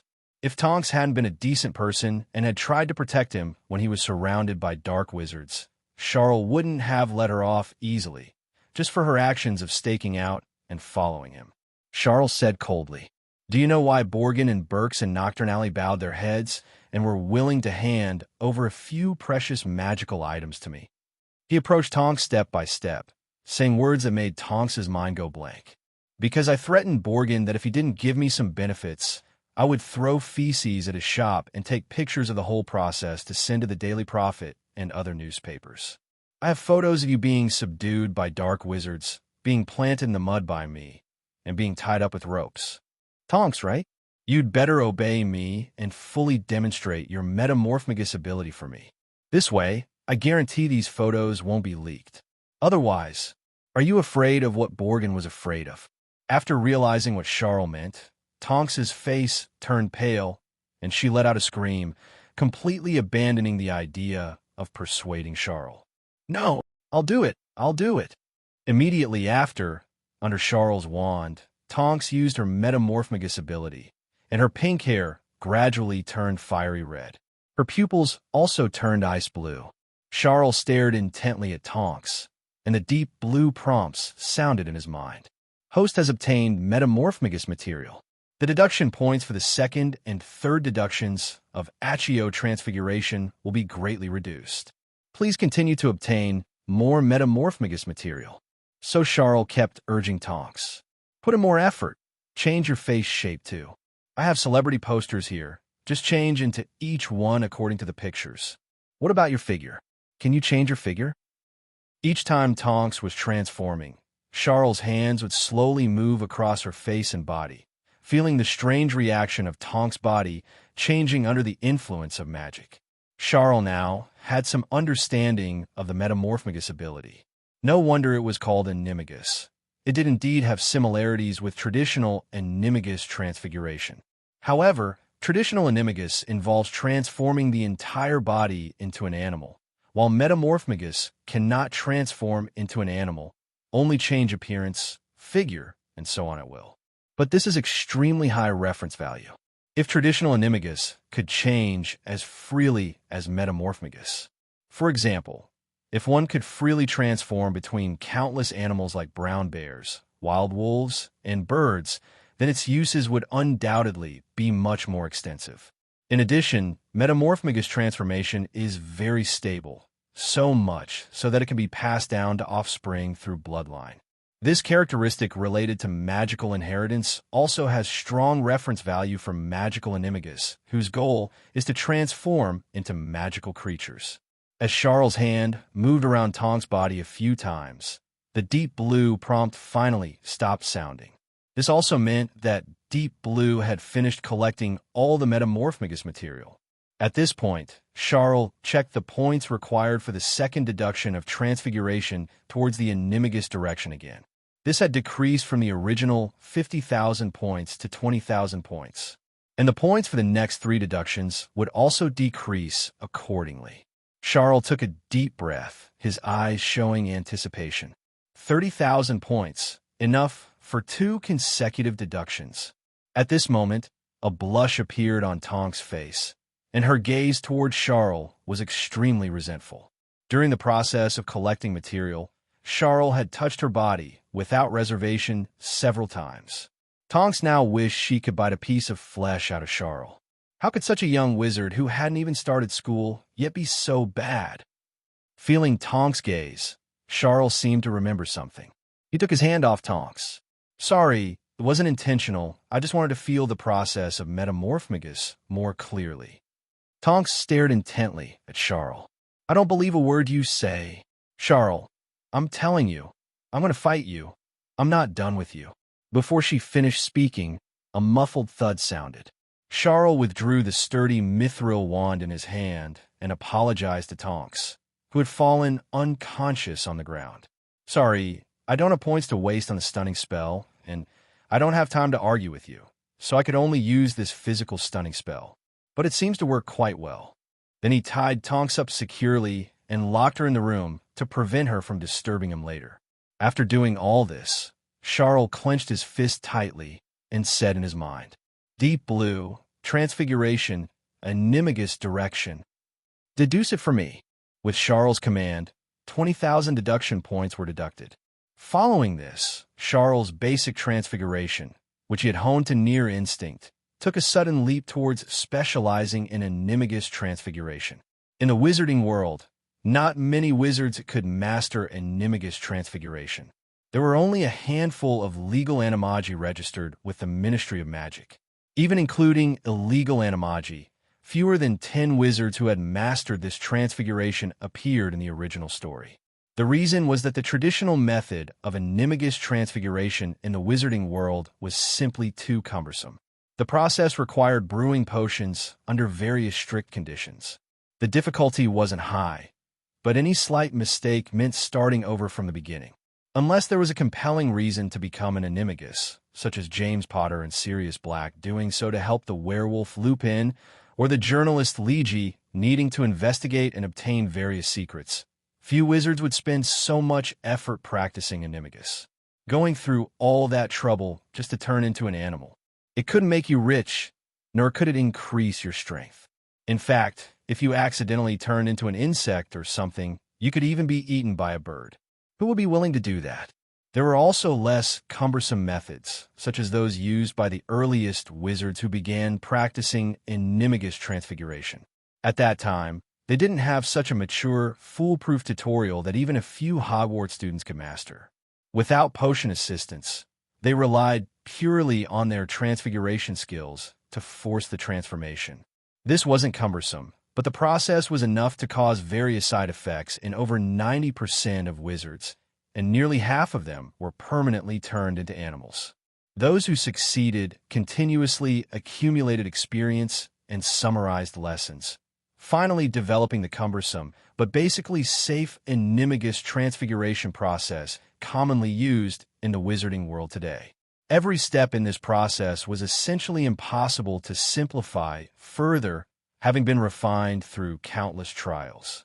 If someone could further improve animagus transfiguration, even just slightly reducing the complexity of practicing it, It would likely be enough to shake the field of transfiguration in the wizarding world and earn a Merlin's second-class order, without a doubt.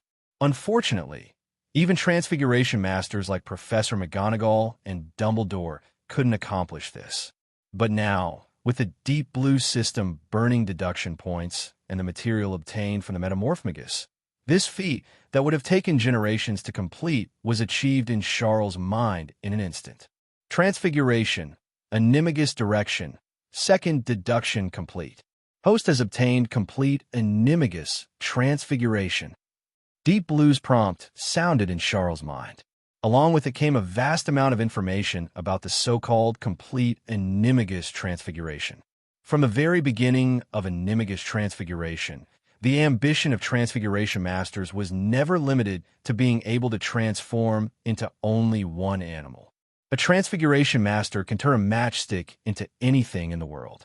When it comes to transforming themselves, how could they be satisfied with only being able to turn into one animal, and a process that is random and uncontrollable related to each person's personality? Transforming into countless different animals and switching freely between them. This was the ambition when Animagus transfiguration was created. It's just that this goal is too difficult, and the wizarding world today is still far from achieving it. But at this moment, I have succeeded. Complete Animagus transfiguration allows one to transform into any ordinary animal at will, whether it's birds, beasts, or insects. Charle took a deep breath, his face showing excitement. The next moment, he activated complete Animagus transfiguration. In an instant, Charle's human form disappeared, and a striped tiger appeared in the room. Charle raised his hand, which should now be called a paw, and stepped on the floor. The thick paw pads eliminated almost all sound, making his movements ghost-like. And his vision, smell, physical explosiveness, etc., were no different from a real tiger. Immediately after, Charle leaped up and pounced forward. Mid-pounce, he transformed again. Wings grew on the tiger's back, and in the blink of an eye, it turned into a golden eagle. A casual flap of its wings created gusts of air, and Charle could rush out the window at any moment, soaring towards the clouds. And as he activated complete Animagus transfiguration again, the golden eagle landed on the floor and turned into an ant, crawling through the incredibly vast room. A moment later, Charle's figure reappeared in the room. These various wonderful experiences made Charle unable to help but exclaim, "It feels just like the Monkey King's 72 transformations." Complete Animagus transfiguration. If I were to publish a paper on this, I could probably publish until I die and get a basket full of Merlin orders. The role of this transfiguration in combat is much greater than before. It allows me to fly without any assistance, and I can use the senses of animals for investigation. However, even after deducing Animagus transfiguration to this extent, Charle was still not satisfied. Transforming into ordinary animals at will was indeed amazing. But this was the wizarding world, where so many magical creatures existed, and the best among them completely surpassed ordinary beasts and even wizards. For example, a magical creature called the Nundu, whose breath was highly poisonous, was said to require at least 100 adult wizards working together to capture. There was also the Basilisk, a magical creature whose gaze had an instant death effect. Even beings like ghosts would be petrified if they looked directly into its eyes. Wasn't this much stronger than the killing curse? If he could transform into magical creatures, Charle felt that Animagus transfiguration would truly have powerful practical value. And this was precisely the direction he envisioned for his third transfiguration deduction, a direction that had been declared impossible by the transfiguration masters of the magical world. Magical Animagus transformation. Over the past few centuries, many transfiguration masters had pursued this direction. But without exception, they either died from uncontrolled magic during the transformation process or were permanently turned into magical creatures with no way to revert. Because of this, the field of transfiguration had deemed this an impossible path. But at this moment, Charle's eyes gleamed. What the magical world considered impossible was not necessarily impossible for him, who possessed Deep Blue.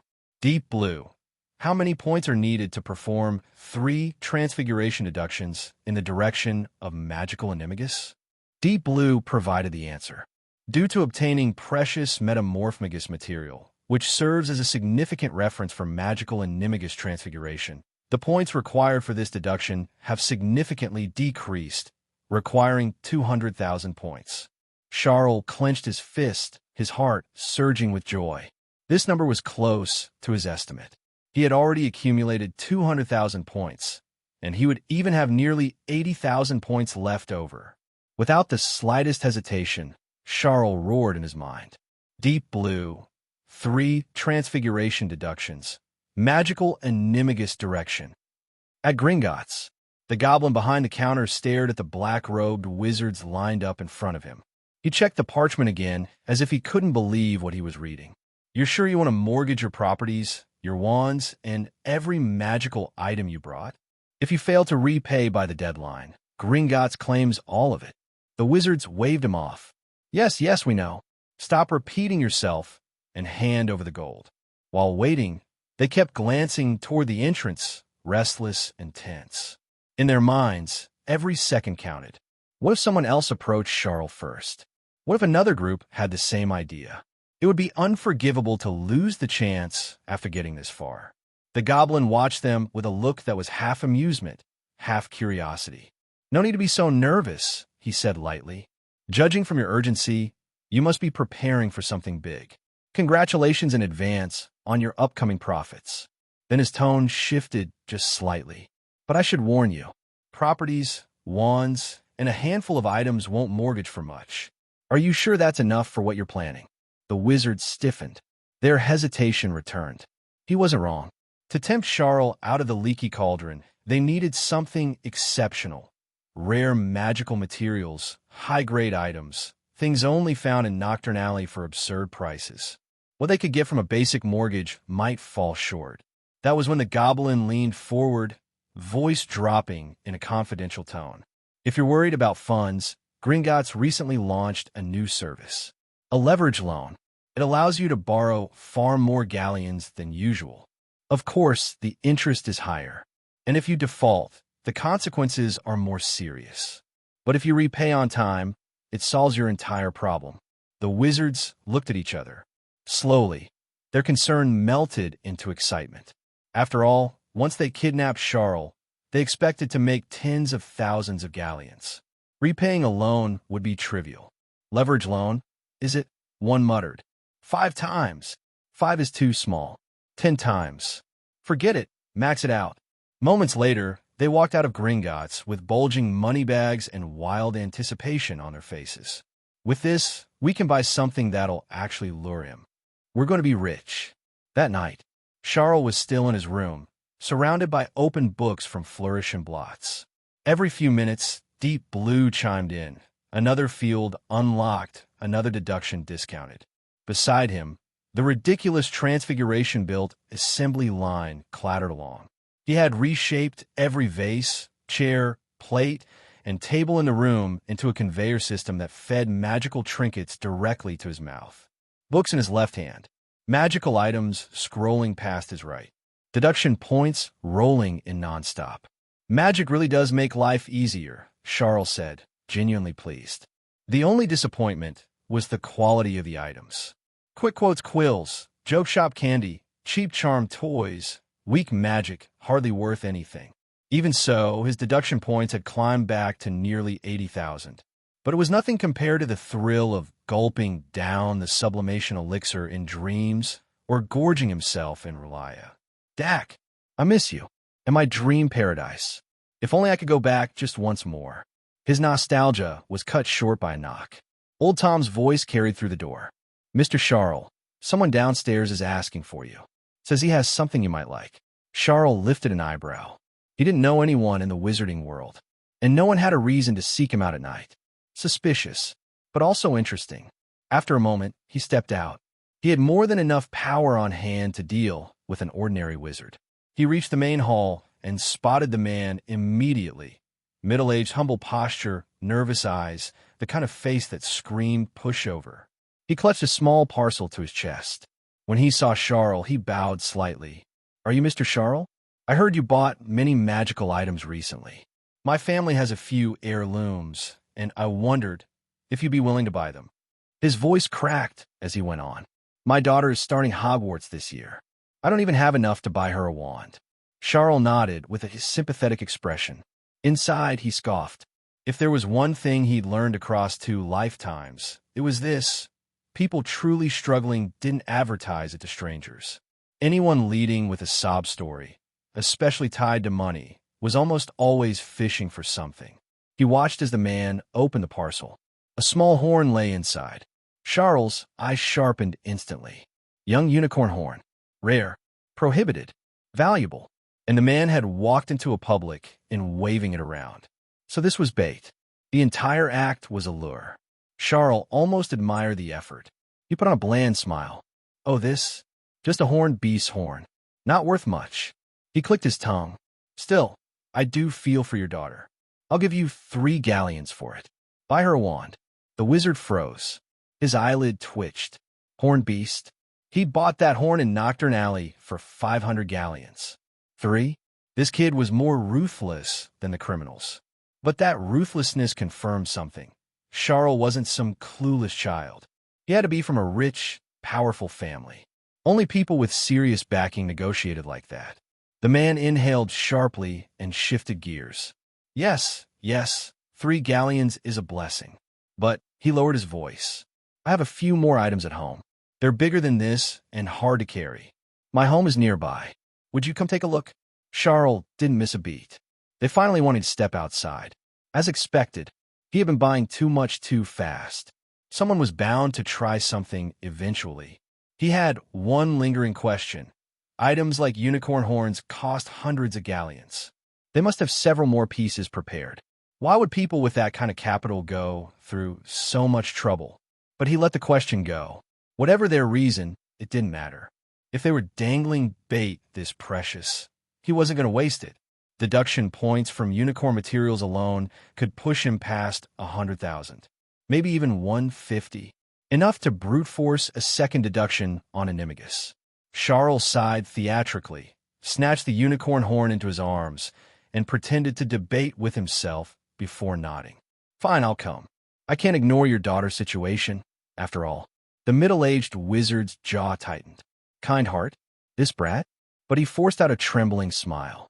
"Thank you, Mr. Charle. Truly, you're too kind." Inside, he promised himself that once they crossed in a Nocturne Alley, Charle would regret every smug word. This is a language recognized by the wizarding world as possessing powerful magic. Legend has it that in ancient times, when ancient dragons frequently appeared, some giant dragons could cast magic using dragon language. Their roars capable of shattering mountains and clouds, and even causing all things to revive or wither. However, as the ancient dragons disappeared, their descendants, the dragons in the current wizarding world, appear to be illiterate. Most dragons have not even inherited the true dragon language, and those that have inherited the dragon language have almost none that have reached the point of casting magic with dragon language. After all, in the current wizarding world, dragons are a strictly controlled resource, and their blood, flesh, nerves, etc. are of great use to wizards. Most dragons are kept in captivity, and it is basically impossible for them to grow up safely to the point of casting dragon language magic. But an idea emerged in Charle's mind.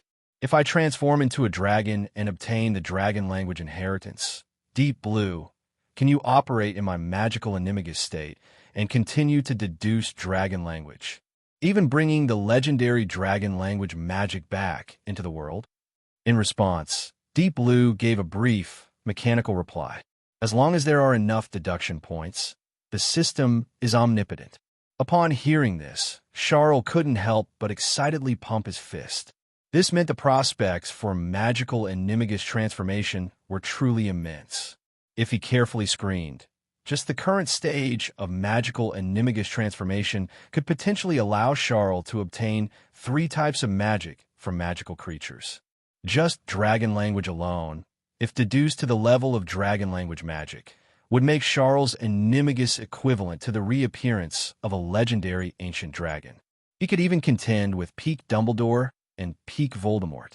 With 3 types of magical Animagus transformation, switching between 3 magic systems, plus Charles' own deduced magic, he would have virtually no weaknesses. Now that's what you call a hexagonal warrior. After his excitement, Charle also began to ponder where he could obtain a sample of magical creature blood that met the requirements to complete his first magical Animagus transformation. This magical creature must be powerful enough. Also, for the sake of future potential, its bloodline must contain inherited knowledge. For this reason, it's best if it's a bit ancient. When Charle thought of this condition, the first thing that came to mind was the millennial basilisk in the Hogwarts Chamber of Secrets, an ancient magical creature that had lived for 1,000 years. While it was uncertain if there was any knowledge passed down similar to dragon or mermish languages, the basilisk's death gaze itself held immense value for deduction. It would likely serve as material for deducing the killing curse, saving a significant amount of points needed for the deduction. If he continued deducing this way, Charle might even be able to deduce an area of effect killing curse. However, the basilisk would have to wait until he entered Hogwarts before he could make any plans. He couldn't get it right now.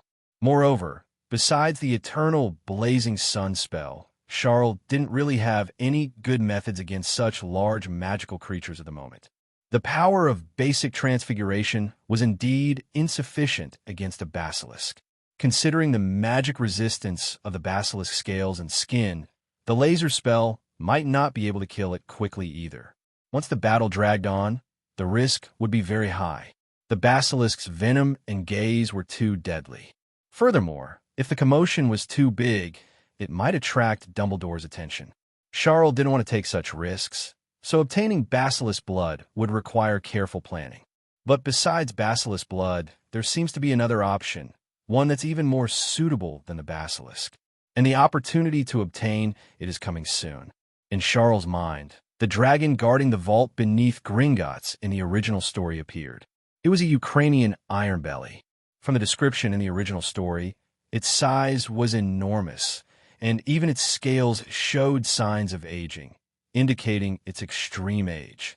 If he obtained its blood, after Animagus transformation, he would likely gain the dragon language inheritance within its bloodline. A strange glint flashed in Charle's eyes. He had already been eyeing Gringotts, planning to take advantage of Quirrell and Voldemort's intrusion into Gringotts to make a fortune. But after the huge gains in Nocturne Alley, this idea had somewhat faded. Now, however, it seemed he had to go to Gringotts. The dragon blood from this dragon was too tempting for Charle. However, in the original story, Quirrell and Voldemort seem to have entered Gringotts through means like the Imperius Curse, without causing too much commotion. It's highly likely they didn't fight that dragon. If that's the case, getting dragon blood might be a bit troublesome. Dragon skin and scales could weaken spells. Charle's methods were very effective against ordinary wizards, but besides the eternal blazing sun spell, he wasn't confident he could definitely break the fire dragon's defense. After all, he was only 11 years old, and his magic power was always a weakness. But precisely because of this, the allure of magical Animagus was even greater for Charle. The magic power of magical creatures was much stronger than that of young wizards. In terms of absolute destructive power, Charle's wizard form, unless he used the eternal blazing sun spell, really couldn't compare to his magical Animagus state. This made Charle even more determined to obtain the fire dragon blood beneath Gringotts. This would be his biggest trump card. After a moment of thought, Charle murmured softly, "It seems this time, I really can't let Quirrell and Voldemort break in too easily. I need to make a bigger commotion and use Voldemort's hand to get the dragon blood." As for how to do it, Charle already had an idea. The next moment, he used his full Animagus transformation. But this time, instead of transforming into an animal, he changed his appearance and build, just like Tonk's metamorphomagus ability, directly becoming another person. It was a thin figure, with a pale complexion and a somewhat timid expression. The most noticeable feature was the large turban wrapped around his head. That's right, Charle had transformed into Quirrell. To make it even more realistic, Charle even transformed the face of Voldemort on the back of Quirrell's head. After doing all this, a smile played on Charle's lips. He slowly walked through Diagon Alley in the dead of night, arriving outside the closed gates of Gringotts. With a wave of his wand, a letter turned into a paper airplane and flew towards Gringotts. Then, without any delay, Charle operated away. The loud crack of apparition disturbed the nighttime silence of Gringotts. The goblins who were still counting money rushed out, full of vigilance. The leading goblin saw the paper airplane on the ground. After opening it, he saw the writing inside. I have heard that Gringotts holds countless treasures and yearn for them. The moon is exceptionally bright tonight, and I shall come under its light to enter Gringotts and take its treasures. The holy thief of the wizarding world. Upon seeing this letter, the goblins of Gringotts showed expressions of anger. A thief, a despicable, arrogant thief. He actually openly challenged our Gringotts, saying he would break in and steal. The leading goblin looked at the guards responsible for guarding Gringotts. Did you see who left this letter? The sentry quickly replied. It was too dark, I couldn't see his face clearly, but I could tell he was wearing a large hood. As soon as he said this, the leading goblins said coldly, raise the security measures for the underground vaults to the highest level during this period. Also, everyone pay attention. If you see someone wearing a large hood coming to Gringotts, it's very likely a thief scouting the place. A fierce look appeared in their eyes. At that time, we'll pretend not to know, lure him into the underground vault, and then kill him.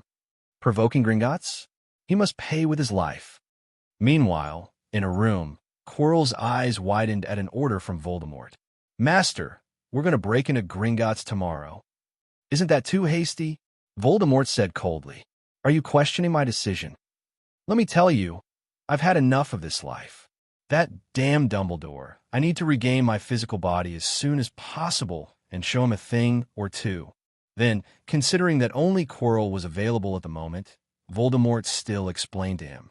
Of course, it is a bit hasty, but you must know that if even you can't imagine I'll break into Gringotts tomorrow, then how could anyone else know? Great successes are often achieved under haste. The goblins of Gringotts will definitely not be prepared at all tomorrow. Quirrell thought about it and quickly praised Voldemort's wisdom. As expected of the master, truly far-sighted. We will definitely succeed in one fell swoop with tomorrow's operation. Once the Philosopher's Stone is in hand and the master regains his physical body, what is Dumbledore? And that hateful little wizard, Charle, will also crawl at the master's feet. That morning, not long after Gringotts opened, Quirrell and Voldemort arrived at Gringotts. Voldemort explained to Quirrell again how they would break into Gringotts today. You pretend to conduct business, find a high-ranking goblin in Gringotts, and then I will control your body to use the Imperius curse to make it take us to the underground vaults. It's that simple. Did you bring all the galleons? Quirrell nodded nervously, his hand gripping the money pouch at his waist with extra force. For Voldemort's plan to break into Gringotts and seize the Philosopher's Stone, he had mortgaged all his current assets through the black market overnight and borrowed so many galleons. Thinking of the interest on the black market loan, Quirrell's heart bled. However, when he thought again that this was a sacrifice for his master's glorious return, Quirrell felt that it was all worth it. When Voldemort made a comeback, he would definitely receive unimaginable rewards. Besides, these goblins at Gringotts probably never dreamed that Voldemort himself would personally break into Gringotts. What could possibly go wrong? It was impossible. Thinking of this, Quirrell calmed down, stepped into Gringotts, took out his money pouch, shook it, and said to the goblins, I want to conduct a large transaction. Please get your lobby manager. When the goblins saw Quirrell, especially his large turban, a coldness flickered in the depths of their eyes. The large turban, it seemed this was the guy from last night. The note left by this thief yesterday clearly said he would enter Gringotts under the moonlight to retrieve treasures.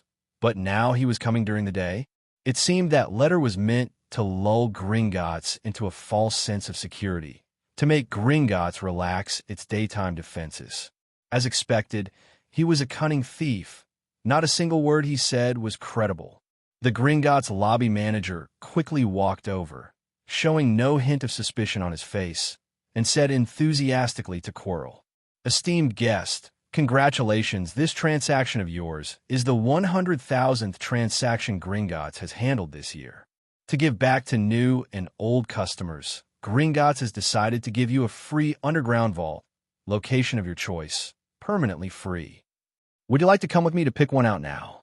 Hearing this, Quirrell was stunned at first, and then a surge of joy couldn't help but well up in his heart. An underground vault at Gringotts was not cheap and very rare. Only ancient families or those with wealth and power could own an underground vault here. Although Quirrell was an excellent graduate of Hogwarts, he hadn't managed to earn an underground vault at Gringotts over the years. He never expected to be so lucky today to be given one directly, and it was permanently free. Most importantly, the crucial step to breaking into Gringotts, entering the underground vault, was solved just like that. This was too lucky. Quirrell couldn't help but say to Voldemort in his heart, "Master, our luck is truly amazing. Getting the Philosopher's Stone now will be effortless. This must be the luck brought to me by Master temporarily residing in my body. Great Master, great Dark Lord." Voldemort said indifferently, "All right, look at your pathetic appearance. Just an underground vault makes you so excited. When I regain my physical body, let alone an underground vault, even giving you the vault of an ancient family will be easy. Quick, have the goblin take you to the underground vault." When Quirrell heard Voldemort's promise, he was filled with gratitude and tears, and quickly followed the Gringotts lobby manager towards the underground vault.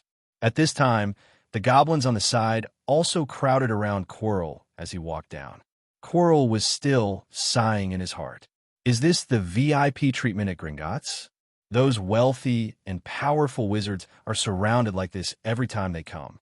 It's truly a wonderful experience. But soon, I will also be one of the most powerful and wealthiest wizards. Soon, riding in the goblin's minecart, Quirrell arrived at the entrance of the underground vault. Here, a group of goblins were already standing by in full force. Quirrell initially thought these goblins were here to welcome him, the lucky customer, and even nodded at them. But the next moment, at the end of the passage, a massive figure crawled through, radiating a sense of heat before even getting close. This was none other than the Ukrainian Iron Belly guarding the Gringotts underground vault, which had been let out by the goblins. Seeing this setup, Quirrell's face showed even more flattery. Such a grand setup? Gringotts' hospitality is truly impressive. However, the next moment, those goblins looked at Quirrell with cold sneers and mockery. "You idiot! You don't really think we're here to welcome you and even give you an expensive underground vault, do you?" Their eyes were filled with fierce light. "Today you will die in the depths of Gringotts, buried in the belly of a dragon." Hearing these words, Quirrell was stunned, and Voldemort, who was attached to Quirrell, was also stunned. No, the script wasn't supposed to go like this. What the hell is going on? Quirrell exclaimed with a trembling voice. "Master, has our plan been exposed?" Voldemort, on the other hand, reacted extremely quickly and angrily rebuked Quirrell with certainty. "Nonsense. The plan was decided at the last minute. I didn't even expect to invade Gringotts so quickly before. So how could the Gringotts goblins know? Could it be that I leaked the secret to Gringotts? In that case, there's only one answer. The Gringotts goblins, are they trying to murder for money?" Quirrell let out a stunned "Ah." "Murder for money? Gringotts against me? Master, is this a mistake?" Voldemort said coldly. "What else could it be? Besides, these guys are goblins, insatiably greedy goblins. What wouldn't they do for galleons?" At this moment, without allowing Quirrell and Voldemort to say more, beams of magical light erupted from the goblins' hands, whistling towards Quirrell. Quirrell's scalp tingled. He was indeed a decent wizard, but he couldn't possibly withstand the siege of so many goblins. At this time, Voldemort directly took over Quirrell's body. With a wave of his wand, terrifying magic power surged out. Rage was churning in his chest. I've only been away from a wizarding world for a little over a decade, and Dumbledore and his students are slandering me behind my back, even claiming that my magic was plagiarized from him. It's utterly shameless. Before, I also heard that there were dark wizards wantonly conducting human experiments and killing dozens of people, and the Ministry of Magic Ores were actually helpless. Now Gringotts can actually trick a customer into an underground vault to murder for money for less than 1,000 galleons. Damn it! How did the wizarding world turn into this ghost-like state? Raging fury churned in Voldemort's heart. The current state of the wizarding world was simply unbearable to him. Filthy, disgusting, utterly reeking. When I regain my body, I will cleanse the entire wizarding world. I will make the wizarding world great again. Immediately, Voldemort stared at the goblins surrounding him. Originally, I wanted to preserve more strength, but seeing you lowly creatures, I truly cannot stand it. Inferior beings like goblins, parasites sucking the life out of the wizarding world, maggots playing with gold coins. If I were in charge of the wizarding world, I would have long since swept you all away, turning you all into house elves. The next moment, as if venting the anger in his heart, surging flames erupted from the tip of Voldemort's wand, transforming into a tide of snakes that swept in all directions. It was fiend fire. As the fiend fire spread, streaks of green light shot out, reaping the lives of the goblins like the Grim Reaper, until a high-pitched dragon roar exploded in the underground vault, and scorching flames swept towards Voldemort. Voldemort also let out an angry cold snort, his wand slicing through the dragon's breath, tearing apart the dragon's scales along with it. In an instant, dragon blood splattered, and the dragon's wails echoed. Inside Gringotts, a flying insect flew into the underground vault passage opened by the goblins, then transformed into Charle. Charle's eyes showed a look of emotion. Normally, even with his animagus transformation being superb, breaking into the Gringotts' underground vault would not have been so easy. But now, with Voldemort clearing the way ahead, it was practically a clear path.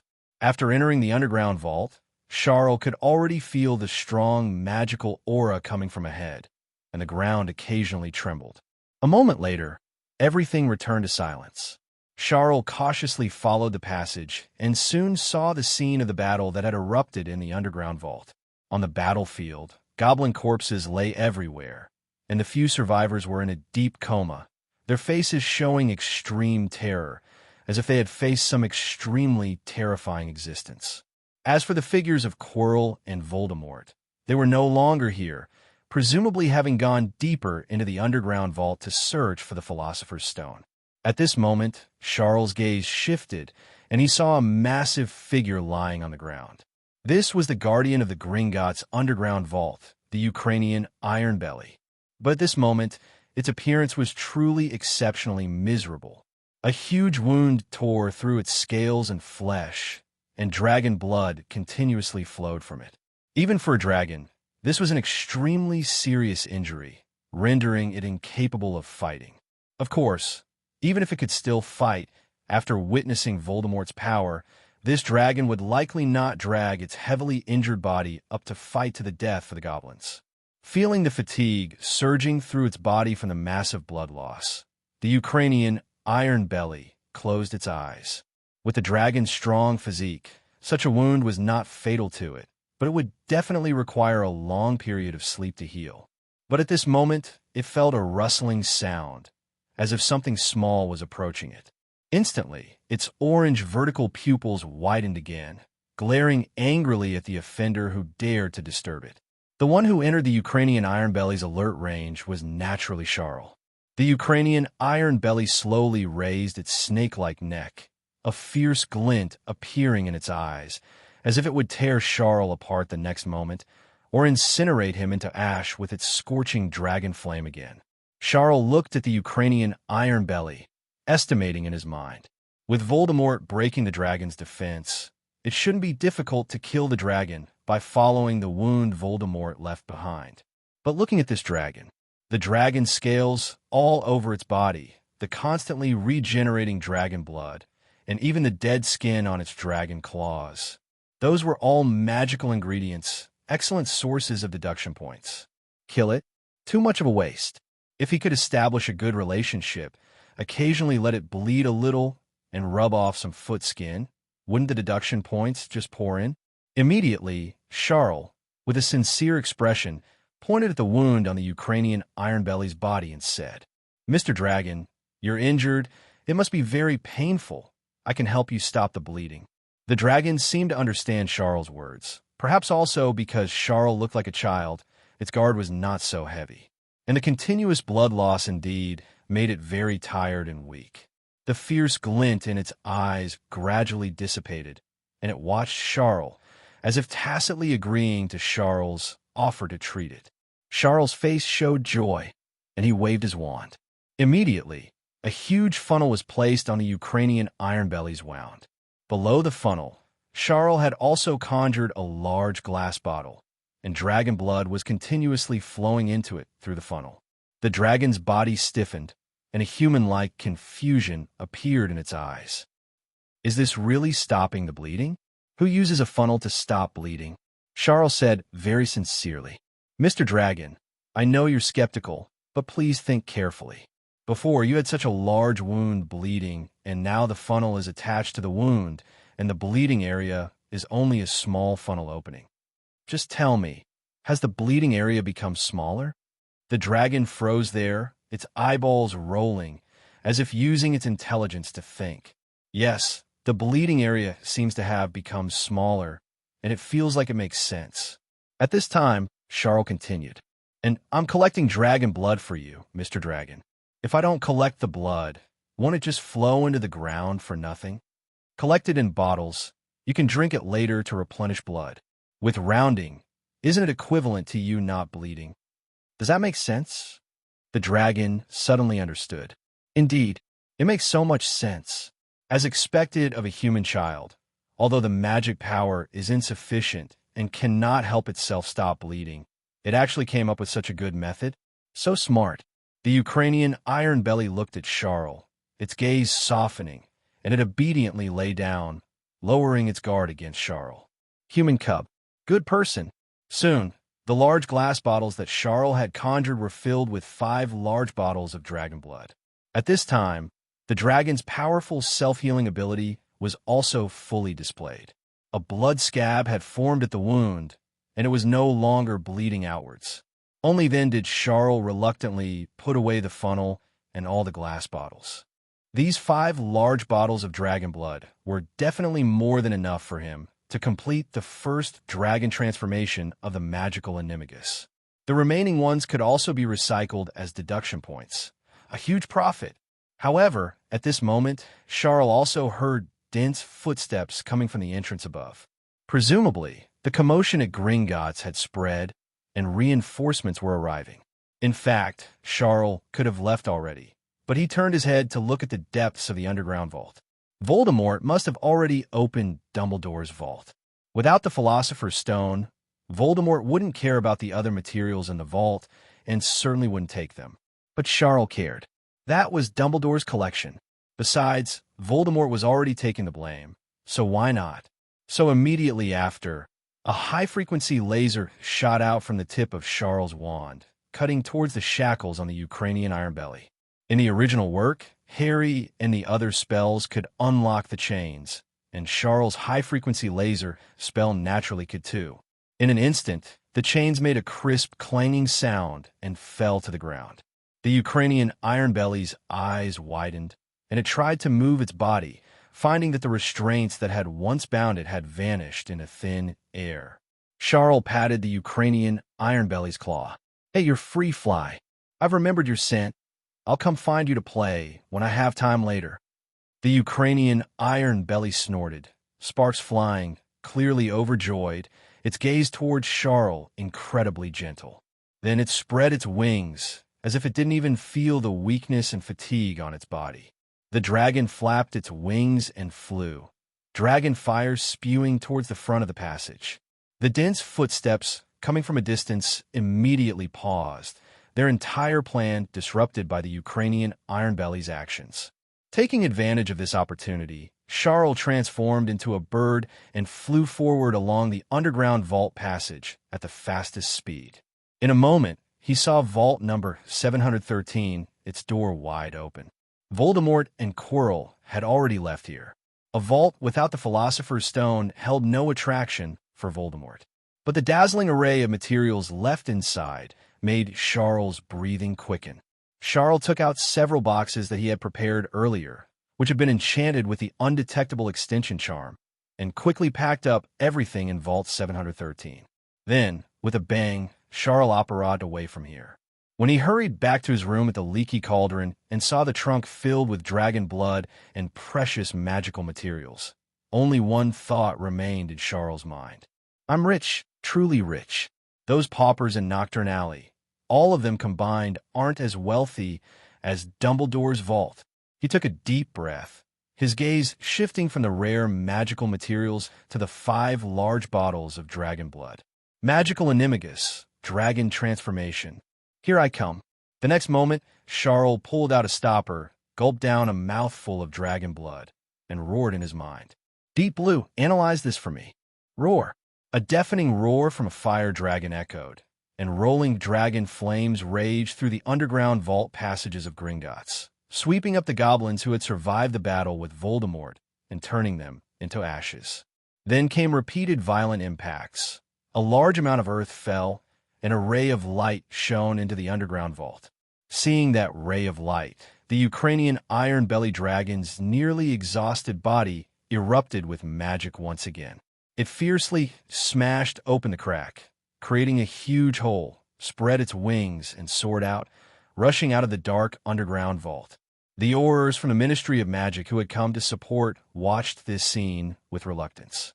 Some young Aurors wanted to pursue the fire dragon, but the more experienced Aurors immediately stopped them. The fire dragon would be handled by the Department for the Regulation and Control of Magical Creatures, and their primary task was to protect the underground vaults of Gringotts. These vaults contained the wealth of half the wizarding world. The fortunes of many nobles and high-ranking officials were stored here. If something happened to Gringotts, the Aurors who had come to support would definitely be in trouble. The fire dragon had already wasted a lot of their time. They needed to quickly go to the underground vaults to see what had happened. The Aurors prayed in their hearts, hoping that the doors of the Gringotts underground vaults will be more reliable than the security measures they boasted about, at least not causing too much loss. After a while, all the vaults were inspected. A young Auror hurried to the person in charge. Boss, I have good news and bad news. Which one do you want to hear first? The person in charge was stunned for a moment, wiping the cold sweat from his forehead. Good news. Let's hear the good news first. Then, the young Auror said, in the entire underground vault, only one vault was robbed. The other vaults are intact.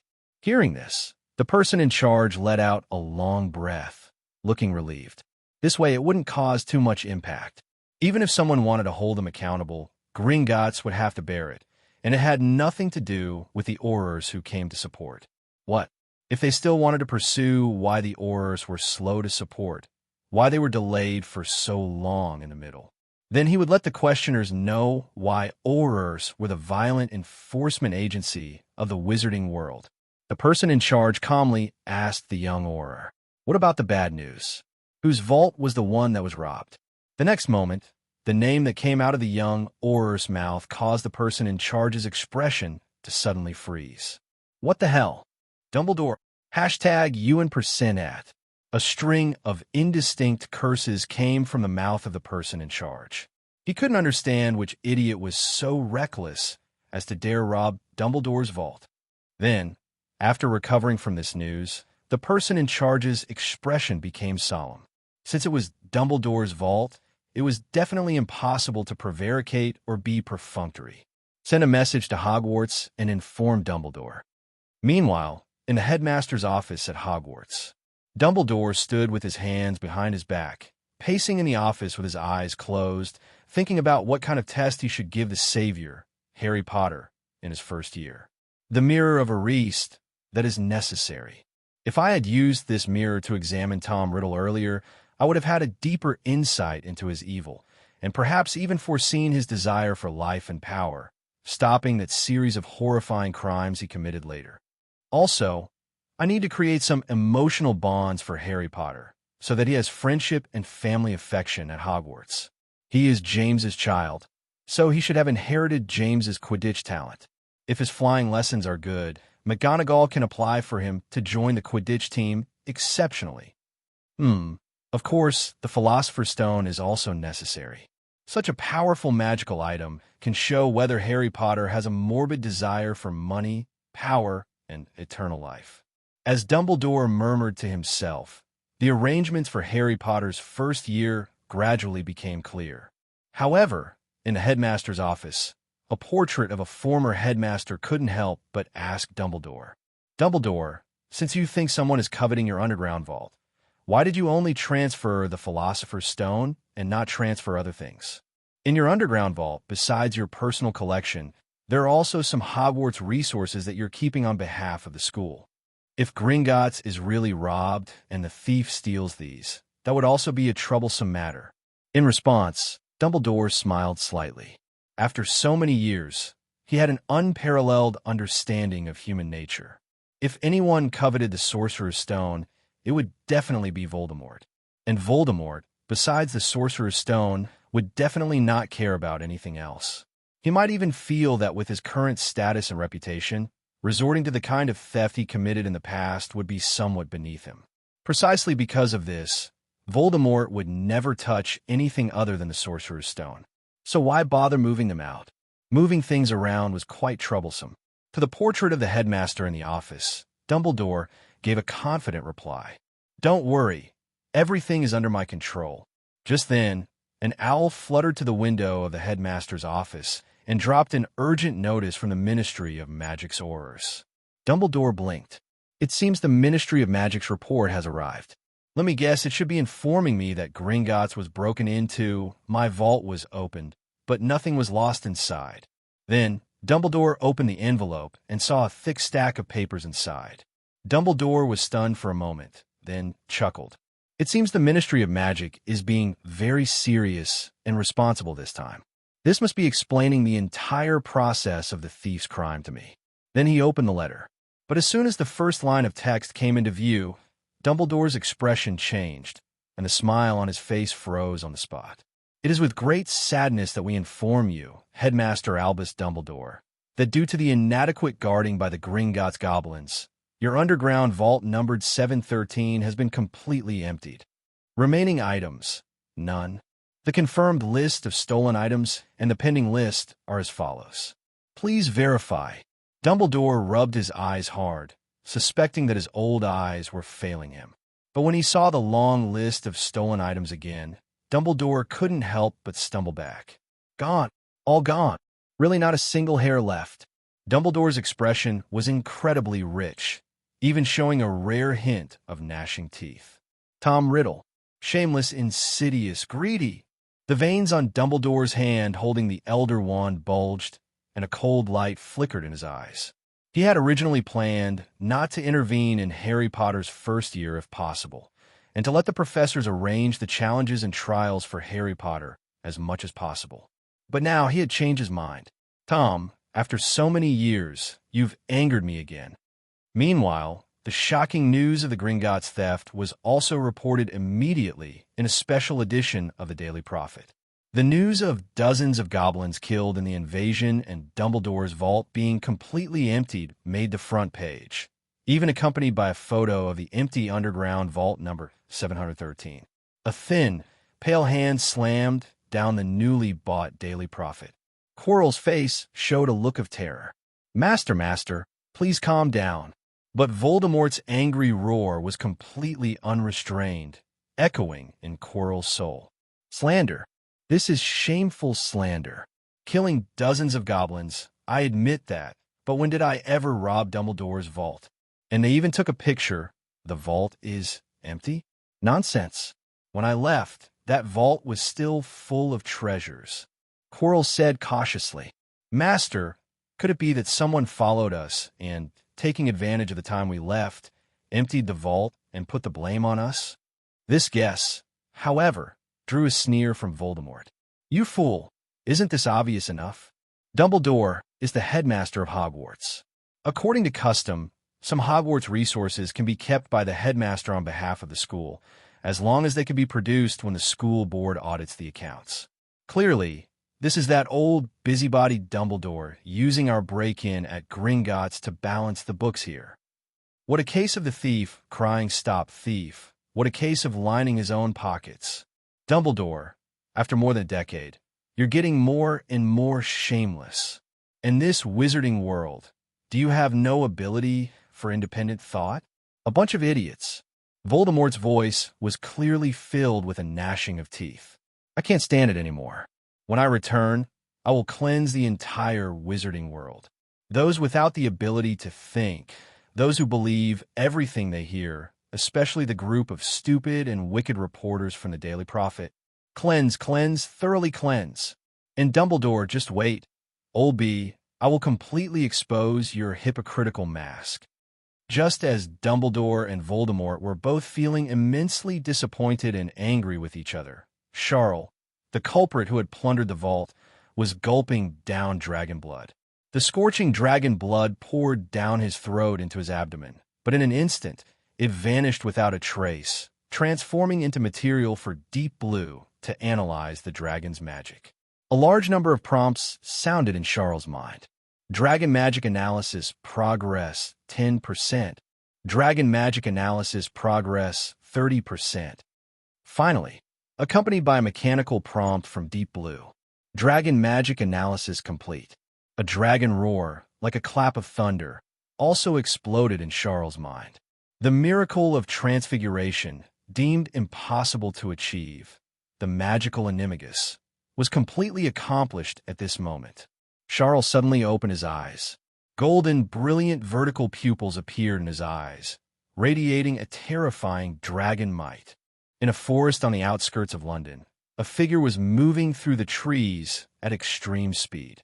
This figure was naturally Charles, and his speed at this moment had completely surpassed the realm of humans.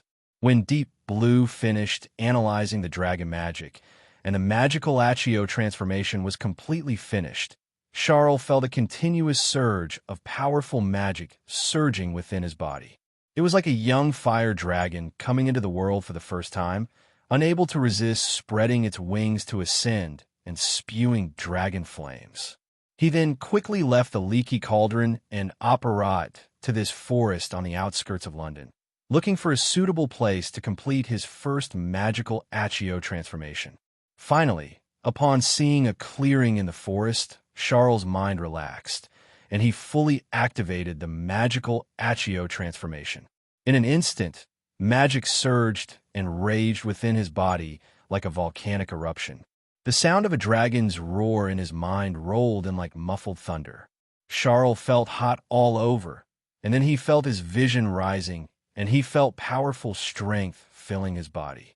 By the time Charles came back to his senses, he could already see dragon wings in his peripheral vision on either side. He raised his hand, and what came into view were scaled dragon claws. Charles took a deep breath and let out a joyful roar, which was the roar of a fire dragon. Magical Accio, fire dragon transformation, complete. Now, Charles had transformed into a young Ukrainian iron belly. As one of the largest species of fire dragons in the magical world, even in its juvenile stage, Charles' current length was close to 5 meters, already a top predator in the magical world. With a flap of his wings, a strong wind howled through the forest, enough to blow people off their feet. With a casual swing of his sharp claws, several trees as thick as a bowl snapped. And when Charles spewed dragon flames towards the sky, flames dozens of meters long roared into the air, bringing rolling heat waves. Feeling the combat power in his fire dragon form, Charles' eyes showed satisfaction. These were indeed dangerous magical creatures with astonishing lethality, born for battle from head to toe. Purely in terms of destructive power, Charles in his fire dragon form was far superior to his human form without using the eternal blazing sun spell. Moreover, his body was covered with thick scales, which could greatly weaken both physical and magical damage. In this way, When facing large magical creatures, Charle's weakness of insufficient destructive power could be compensated for by facing the enemy in his fire dragon form. And when facing wizards, Charle's various spells in his human form could easily handle them. His overall strength had undoubtedly soared by a large margin. However, Charle's goal was not just to simply transform into a fire dragon. After all, while fire dragons were powerful and dangerous magical creatures, in the magical world, they were already a domesticated resource. For example, there was a Romanian dragon reserve that housed various species of fire dragons. And the purpose of domestication was very simple. Dragon meat, dragon blood, dragon hearts, dragon nerves, etc. were all excellent magical materials. Even during the Triwizard Tournament, so many fire dragons of different breeds could be easily brought in, which was enough to prove that wizards had many ways to deal with fire dragons. Simply transforming into a fire dragon could increase combat power in the short term. But in the long run, the future was not great, far inferior to the Nundu or Chimera, which were equally dangerous. It was even far worse than a basilisk. But Charle chose to obtain the blood of that Ukrainian iron belly because it was the oldest and largest dragon Charle knew of at the time, and the most likely to possess dragon language inheritance. Using its blood for Accio transformation could greatly increase the possibility of Charle also obtaining bloodline inheritance. True dragon language could be used to deduce dragon language magic step by step. Once dragon language magic was mastered, fire dragons would become a special existence that had already gone extinct. Ancient dragons. Compared to fire dragons that only use claws and breath, ancient dragons that could use magic were completely different beings. Ordinary wizards were meaningless in number before them. If Charle could elevate his magical Accio form to the level of an ancient dragon, he would dare to confront Dumbledore and Voldemort head-on. Thoughts flickered in his mind, and Charle took a deep breath. The most crucial thing now was to see if he had obtained the dragon language inheritance in his bloodline. Although without inheritance, Charle could still gradually deduce the dragon language with the help of Deep Blue, but that would only allow him to use the wizard's research on dragon language as a thesis, with too little reference material and too many points consumed. If there was inheritance, even if it was incomplete, deducing based on it could reduce a large amount of point consumption. Then, Charle concentrated on feeling the dragon blood flowing in his body, recalling the dragon roar that echoed in his mind during the transformation into a fire dragon. Gradually, the dragon blood seemed to become hot again, and the dragon roar in his mind sounded like muffled thunder again. But unlike before, when it seemed far away and unclear, this time the dragon roar became closer as Charle concentrated on listening. Although many of the syllables were still blurry, Charle did hear a clear and complete syllable. Its meaning clearly surfaced in Charle's mind. Power. This dragon roar is the syllable representing power in the dragon language, and it is also the most basic syllable of dragon language magic. Dragon language magic is known for its unparalleled power. Bloodline inheritance, it's really here. At the same time, Deep Blue also sounded a prompt. Host has obtained the fragmented dragon language inheritance, roar of power, which can be deduced. At this moment, Charle couldn't help but burst into laughter. Fragmented inheritance? Let it be fragmented. He had Deep Blue. Even a fragmented inheritance could be deduced and completed, and even innovate, not only bringing dragon language magic back to the world, but also reaching its peak. Isn't it just going to cost a few more points? Compared to the power of dragon language magic as recorded, it was worth it.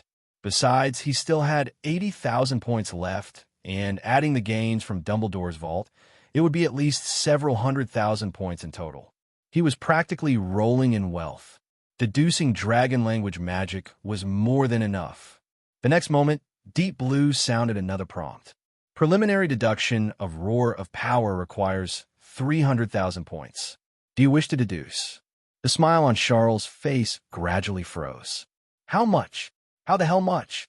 Preliminary deduction requires 300,000 points. Even with the inheritance, it's this much? Deep Blue replied, "Without the inheritance, even 1,000,000 points might not be enough to deduce Roar of Power from modern dragon language." Charle choked. "Damn, I even robbed the Gringotts vault. How am I still so poor?" If he digested all the gains from Dumbledore's vault, the preliminary deduction would definitely be enough. But what about later? Wizards' research on ancient dragons was incredibly scarce.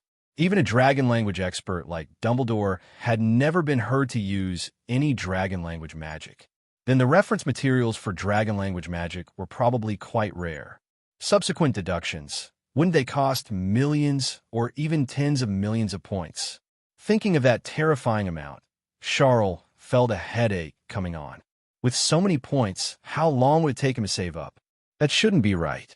I'm so diligent, not letting go of any opportunity to earn points. How come I still don't have enough points? Charle fell into deep thought. Could it be that I'm still too gentle? Then he nodded in agreement. Indeed, I'm still too conscientious, too saving for the Ministry of Magic. Buying so many magical items in Diagon Alley, eating so many quick quotes quills, that's not comparable to robbing a unicorn horn or a real dragon heart in Nocturne Alley. A moment later, Charle transformed from a dragon back into human form, hurried back to Diagon Alley, dug out the contact information for the Romanian Dragon Reserve, and wrote a letter. Starting today, order 10 fire dragons per month. Process the meat, blood, nerves, scales, etc. for me, and keep the internal organs. Dragon dung, make dragon dung coffee. Send all materials to the Leaky Cauldron in Diagon Alley. All bills will be reimbursed by the British Ministry of Magic. If you have any questions, please ask Minister Fudge of the British Ministry of Magic. Money is not a problem. Ship quickly. Minister of Magic's office. Fudge and his staff were gathered, each with a solemn expression. On the table were newspaper reports from various outlets about the Gringotts robbery. One staff member spoke with a heavy heart. "This Gringotts robbery has had a significant impact on us. Although it's Gringotts' problem, Gringotts is still part of the wizarding world. Gringotts, which has always been known as impregnable, had dozens of goblins killed, its underground vault broken into, and a vault completely emptied. And the vault that was robbed was none other than Hogwarts headmaster Dumbledore's. This has already caused panic among most wizards in the wizarding world. Some even speculate that since this is the year Harry Potter is starting Hogwarts, perhaps the mysterious person is also making a comeback at this time. They say robbing Dumbledore's vault is the mysterious person's demonstration against the wizarding world and Dumbledore." Another staff member picked up the topic. There are also some people who, while scoffing at the idea of the mysterious person's return, have linked it to the previously heinous dark wizard Darkseid. To be honest, this is too unfavorable for us. The minister and we have only been in office for a short time, and we've already had such a deranged dark wizard and the Gringotts robbery incident occur one after another, causing panic in the wizarding world. This has led many people to start doubting whether the current Ministry of Magic still has control over the wizarding world. Those dark wizards are no longer afraid of the Ministry of Magic's horrors, and the legal authority of the Ministry of Magic is gradually disintegrating. Along with it, our approval rating is also disintegrating. He paused for a moment, then cautiously said, "If our approval rating continues to drop at this rate, we might be forced out of office early." This heavy topic felt like a giant rock pressing down on everyone present. Everyone was discussing the situation animatedly. To show that we are capable of punishing evil, we must quickly catch the culprit who broke into Gringotts. Where are the Aurors? Do they have any leads? The sooner we catch that thief, the sooner we can regain public support. However, Fudge looked at their conversation with an expression as if they were idiots. He finally couldn't stand it anymore and shouted loudly, "Are your brains filled with galleons and little witches? Culprit? Thief. There's no culprit or thief. Can't you see that?" The staff members were stunned, looking at Fudge, not understanding what he meant. Fudge sneered, a look of understanding in his eyes. Breaking into Gringotts and even killing dozens of goblins and severely injuring a dragon while being surrounded by goblins and a dragon. Is this something an ordinary wizard can do? And then, After going through so much trouble to get in, they didn't rob the vaults of the great nobles filled with gold coins, but went straight for Dumbledore's underground vault, leaving not a single hair behind. Don't you think this is very illogical? Who doesn't know Dumbledore's name? How much guts would a thief need to dare to rob Dumbledore's vault? If it were you, even if the vault door was wide open, would you dare to rob it? Everyone present was startled, their eyes showing surprise as they looked at Fudge. It seems that's true. Which thief is tired of living and would go rob Dumbledore's vault? Even the previously heinous Dark Wizard Dark, who was looking for intelligent people everywhere, wouldn't dare to target Dumbledore. A staff member's face showed a look of horror. Minister, could it really be the Black Magic Lord? Before he could finish, Fudge, unable to tolerate his stupidity any longer, pulled out a water cup and threw it towards the office door. Black your mother's head. I've said it this far, haven't you understood? There's no thief at all. The one who broke into Gringotts and robbed Dumbledore's vault is clearly Dumbledore himself. As soon as these words were spoken, it was truly like a clap of thunder, and everyone gasped. Powerful, not afraid of Dumbledore's investigation and retaliation. It seems Dumbledore himself fits this condition best. No way. Then what's the motive? Why would Dumbledore do such a thing? Some staff members still found it hard to believe. To this, Fudge responded with another sneer. Do you even need to ask? I think Dumbledore is still fixated on the position of Minister for Magic. The crisis with the Dark Wizard Darkseid was resolved by my genius handling, and it successfully earned us widespread praise in the wizarding world. Dumbledore had no choice but to back down. And recently, Hogwarts is about to start, which means it's time for the school board to audit the accounts. That cunning old bee, Dumbledore, in order to balance the books and also to create panic again, pulled this stunt. He can fool everyone else, but he can never fool me, Fudge. The advisors exchanged glances, watching Fudge's expression change again.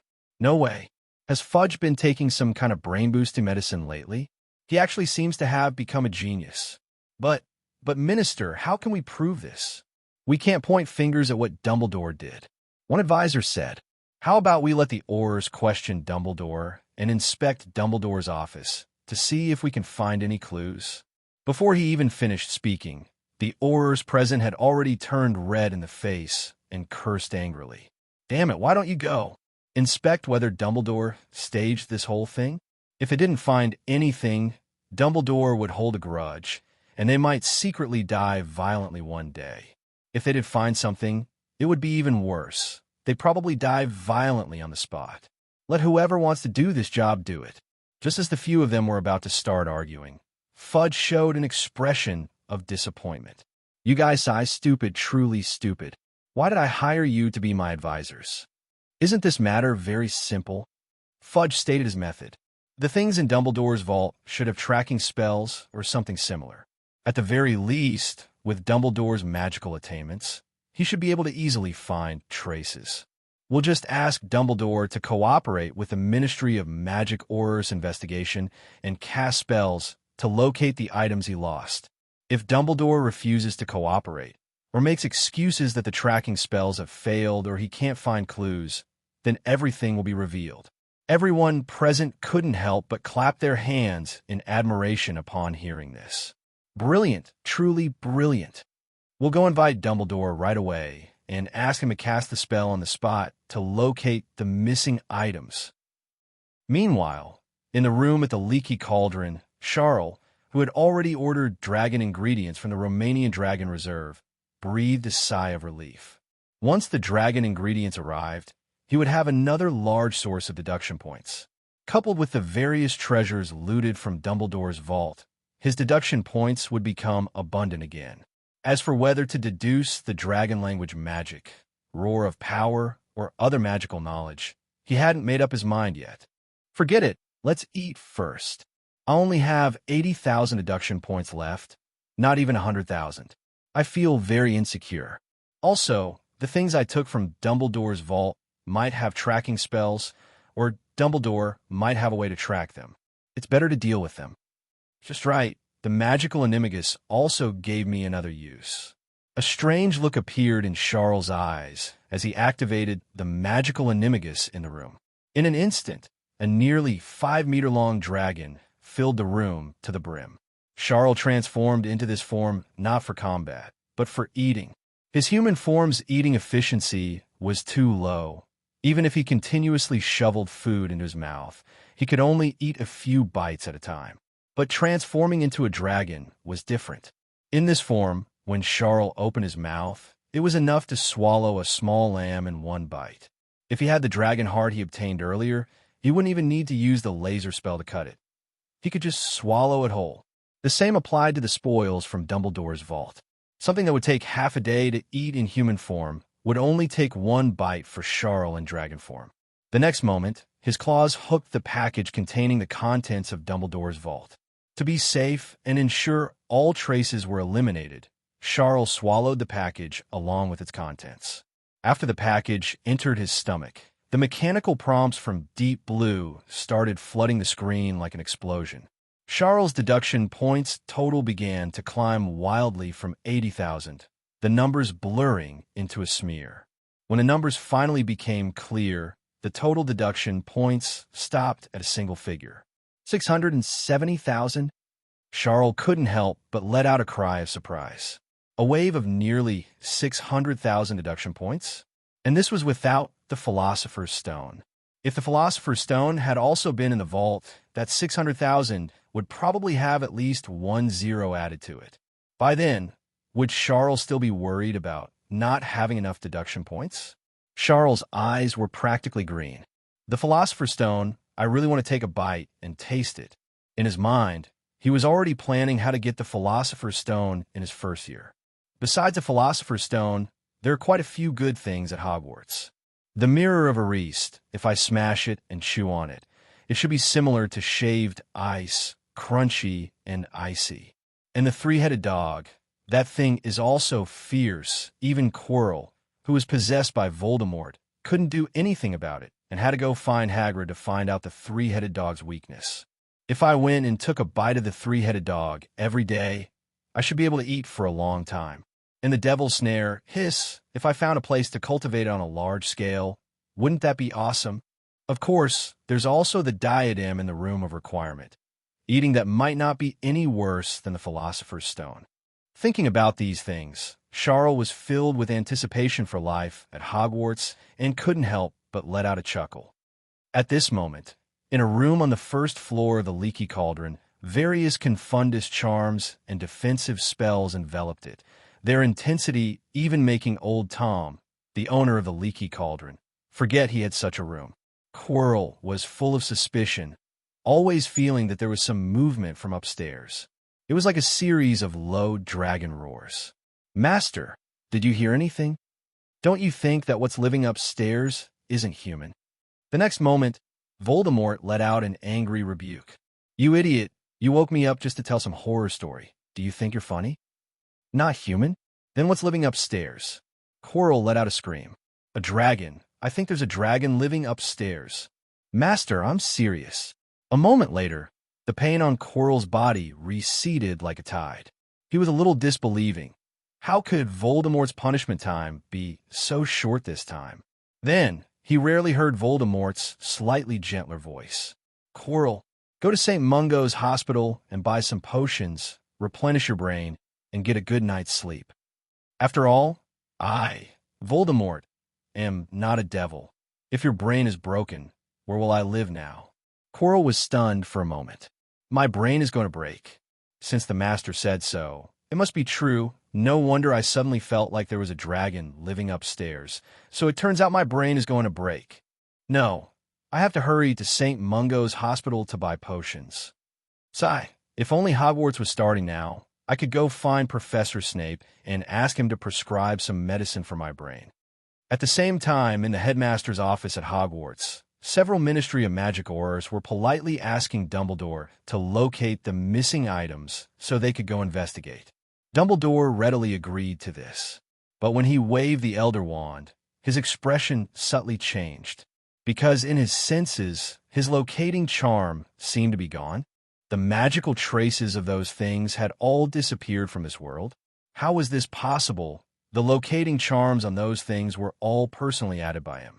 As long as they still existed in this world, even if they were placed in a trunk with an undetectable extinction charm cast on it, he could still locate them. How could they be gone now? Dumbledore, still unconvinced, quickly waved his wand again.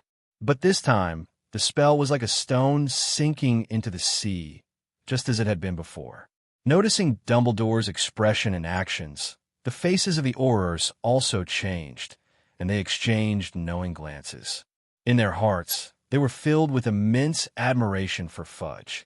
They truly hadn't expected that Minister Fudge, who usually seemed so incompetent, was actually a man of great wisdom hidden behind a facade of foolishness. Could he really be a genius? At this moment, Dumbledore looked embarrassed. To be honest, I don't know what's going on. The locating spell seems to have failed. The Aurors also smiled. It's all right, it's okay. We'll use other methods to search. As they left, one Auror couldn't help but turn back and give Dumbledore a deep look. Headmaster, I think from today onwards, I truly understand you. Thank you for teaching me this valuable lesson. Dumbledore watched the departing Aurors, completely bewildered. No, what did I do? Upon returning to the Minister for Magic's office, the Aurors were also eager to report the matter to Fudge. For a moment, everyone in the office looked at Fudge with expressions of complete admiration. Minister, brilliant, brilliant. Dumbledore's acting was seen through by the Minister long ago. The locating spell failed? Even a mysterious person wouldn't find it that easy to make Dumbledore's locating spell fail, would they? Could it be that it was eaten by some monster, directly digested and decomposed, leaving no trace? Who are you trying to fool? The advisors looked at Fudge with a hint of fanaticism. Then, Minister, what should we do next? Fudge pondered for a moment, then remembered Charles' matter. His eyes flashed, and he revealed an expression of having the victory in hand. Since we already know that Dumbledore is working against us, and we also know that this old bee, who appears kind and benevolent, is actually capable of robbing the vault to balance the books and lining his own pockets, then it's easy to handle. If he were a saint, we would have no way, but since he has selfish desires and material wants, we might as well use his selfishness to dig a pit for him. Everyone knows about Charle Evans's matter. His reimbursement amount is too strange. I was still wondering how he managed to exploit the loopholes in the magical agreement, and now I suddenly understand. Dumbledore, it must be him again. With him making a move, wouldn't breaking the Ministry of Magic's magical agreement be effortless? Charle is just a child. How much can he eat? How could he reimburse so much money? It must be Dumbledore, that greedy old bee, pulling strings behind the scenes. Just then, an owl flew in from outside the window, bringing a bill from Romania.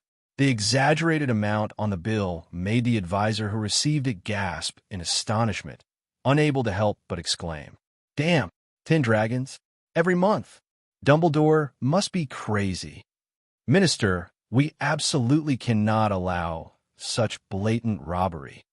Fudge, however, burst into laughter, his face full of disdain. No, we must allow it. Heaven intends to destroy it. It must first make it mad. Dumbledore dares to use the magical agreement to reimburse for 10 dragons every month now.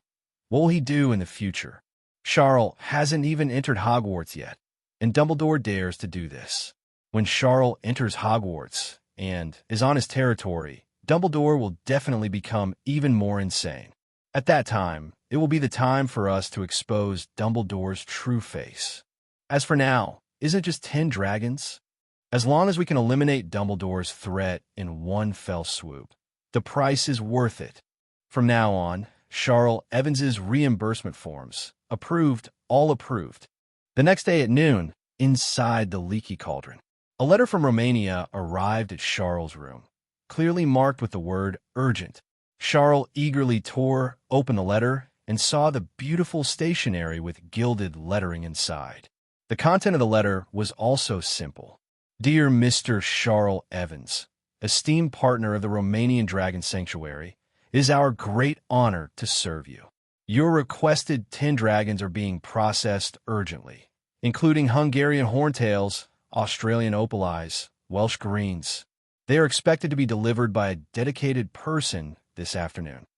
Thank you for your order. From now on, we will deliver materials for 10 dragons at the same time each month.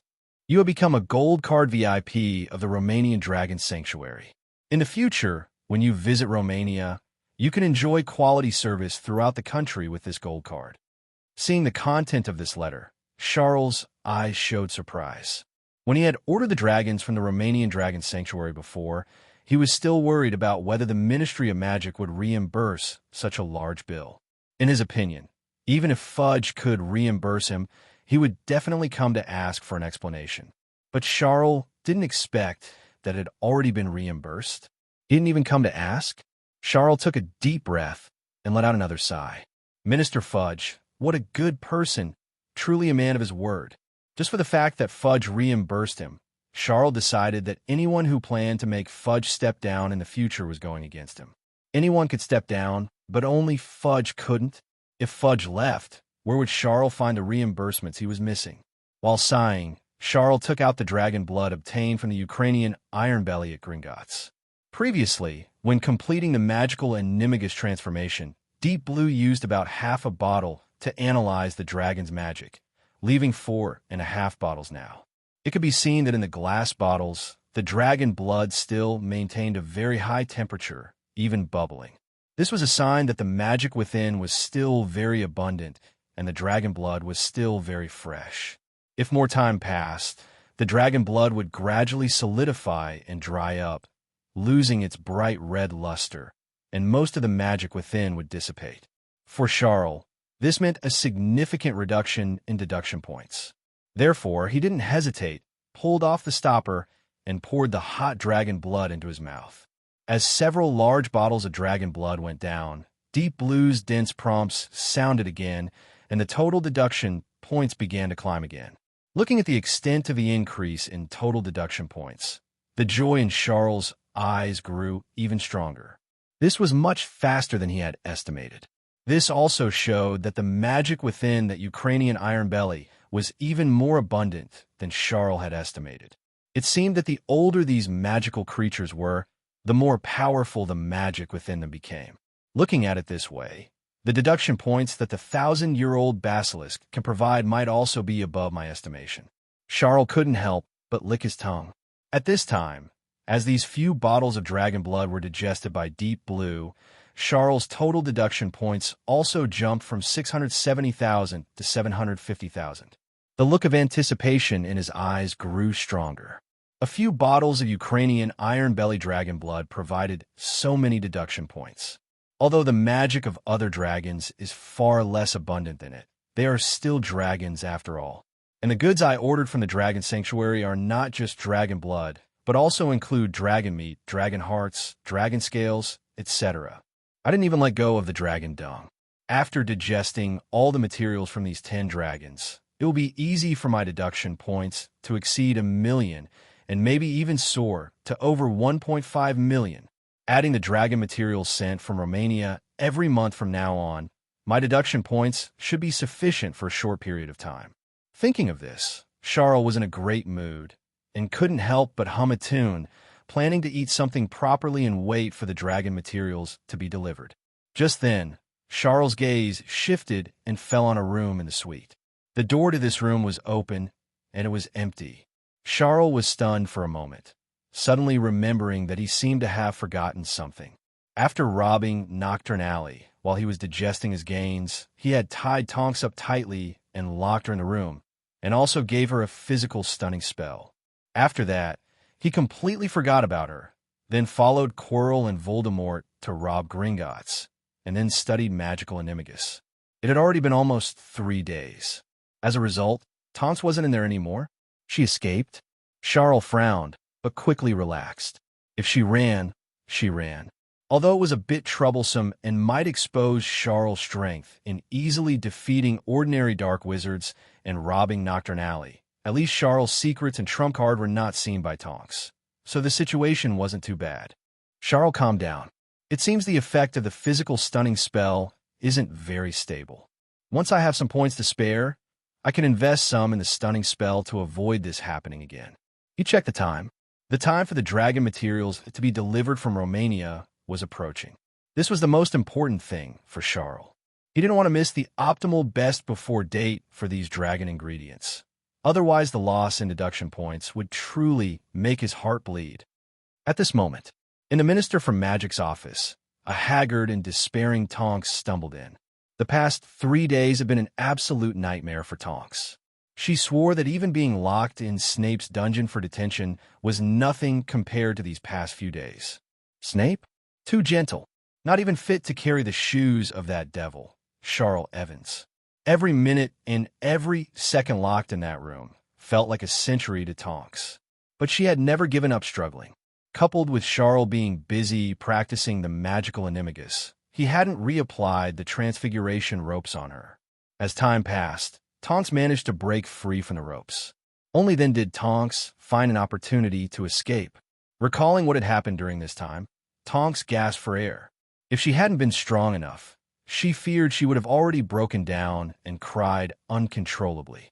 Then, after calming down, a determined look appeared in Tonks's eyes. She felt it was necessary to report everything about Charle Evans to the Ministry of Magic.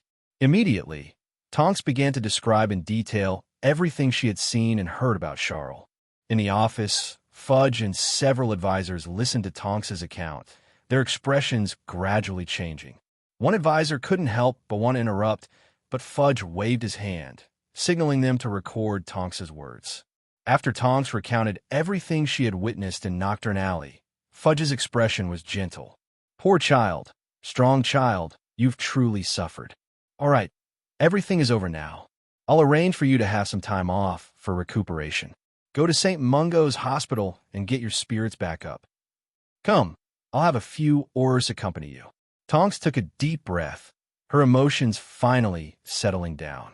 Accompanied by a few Aurors, she walked out of the minister's office. At this point, the advisor beside Fudge could no longer hold back. Minister, this is utter nonsense. Fudge sneered. Do I not know that? What kind of crazy talk is this? An 11-year-old little wizard who hasn't even started school yet, with transfiguration skills that are out of this world, and is also so deranged, robbing the entire Nocturne Alley by himself and planting dark wizards in the mud like potatoes? Why doesn't she just say that Gringotts was also robbed by this little wizard, Charle? The staff were even more confused when they heard this. Minister, since you know she's lying, why didn't you expose her? Why did you let her keep talking? Fudge's face showed a hint of smugness. Look at you, shallow, too shallow. Can't you use your brains to think? What Tonks said is obviously illogical, but do you think she looks like she's lying? She doesn't, right? The only explanation is that she's under some powerful confundus charm and can't figure out what the truth is. But first of all, Tonks is an excellent graduate of Hogwarts, with extraordinary strength. Moreover, she has undergone Auror training for a period of time. Anti-confundus charm training is a basic requirement for Aurors. A confundus charm cast by an ordinary wizard couldn't possibly affect Tonks, let alone a confundus charm that is ridiculous to this extent. Saying such absurd things, Tonks didn't even realize something was wrong. This is terrifying when you think about it. Fudge's words made the staff fall into deep thought. That's right. Thinking about it this way, it is indeed terrifying. Who has such a powerful confundus charm? Who can rob Nocturne Alley and plant dark wizards in the mud like potatoes? Who can possess such exquisite transfiguration skills? Who can make dark wizards not even dare to think of revenge, wishing they could worship him, not even caring that their wands were stolen? The next moment, Fudge and the staff simultaneously spoke a name. Albus Dumbledore. It's him again.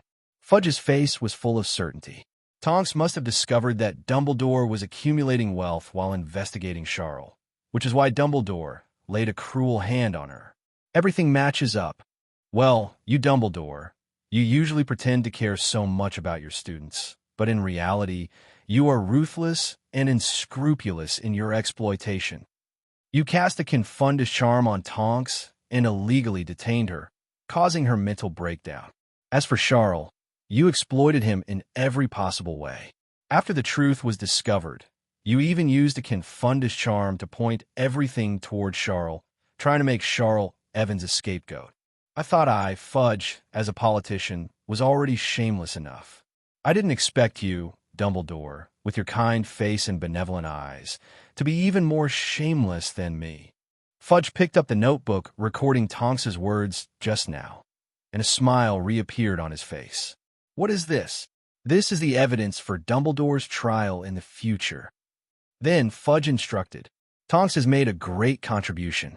Give her a few more days off and let her get good treatment in the psychiatric department of St. Mungo's Hospital. Don't leave any sequelae. Time passed minute by minute, and in the blink of an eye, it was already evening. The delivery time mentioned in the letter from the Romanian Dragon Reserve had long passed, but apart from old Tom knocking to deliver food, there was no other movement at Charle's door. After waiting for nearly 2 hours, Charle's expression gradually sank. He didn't know what had happened. It wasn't until another letter arrived that Charle's expression became completely cold as iron upon seeing its contents. Unprecedented fury flickered in his pupils. The letter was an urgent apology from the Romanian Dragon Reserve. It mentioned the reason for the delivery delay. This batch of goods was robbed after arriving in Britain. Bill Weasley, who was responsible for the delivery, was seriously injured and is being treated at St. Mungo's Hospital. The materials from 10 fire dragons were all stolen. The Romania Dragon Reserve is dealing with the matter urgently and preparing to resend the fire dragon materials to Charle. However, due to the strict restrictions on dragon slaughter by the International Confederation of Wizards, the materials for the 10 fire dragons to be resent to Charle must wait until next month to be dispatched.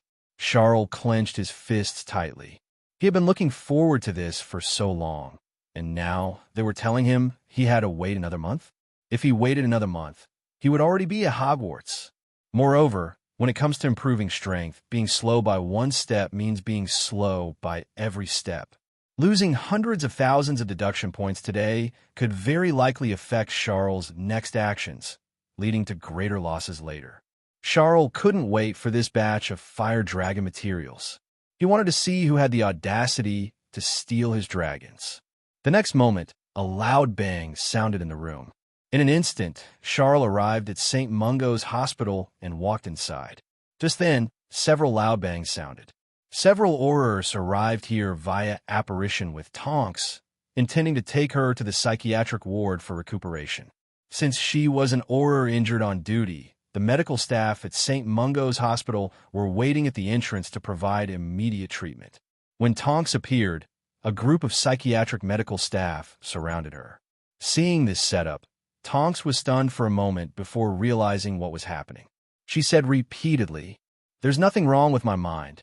I was just stimulated and lost control of my emotions. I'm not crazy.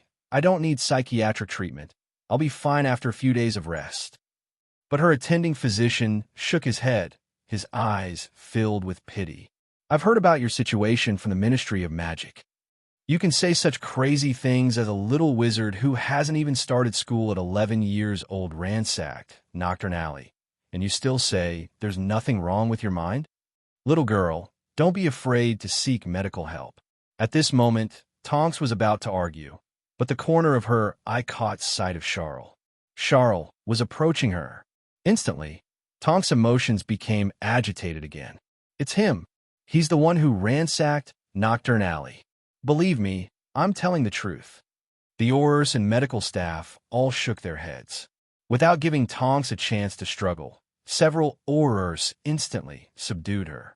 The medical staff in the psychiatric ward of St. Mungo's Hospital sighed repeatedly. "Look at you, you're so delirious, and you still say you're fine? That's Mr. Charle Evans. The poor child was kidnapped by a dark wizard not long ago and suffered inhumane torture. How can you say he ransacked Nocturne Alley? This is simply too absurd. If we let you continue like this, perhaps in your delusions, it will even become Mr. Charle Evans who inhumanely tortured that dark wizard and killed him." The attending physician extended his wand. "I originally thought conservative treatment would be enough for you, with a very mild spell. Now it seems not. We need to increase the dosage." As a flash of light passed, Tonks, who was still trying to struggle, immediately fell into a baby-like sleep. At this time, Charle walked into St. Mungo's Hospital and arrived at Bill Weasley's ward. Inside the ward, the Weasley family from the original story were all there.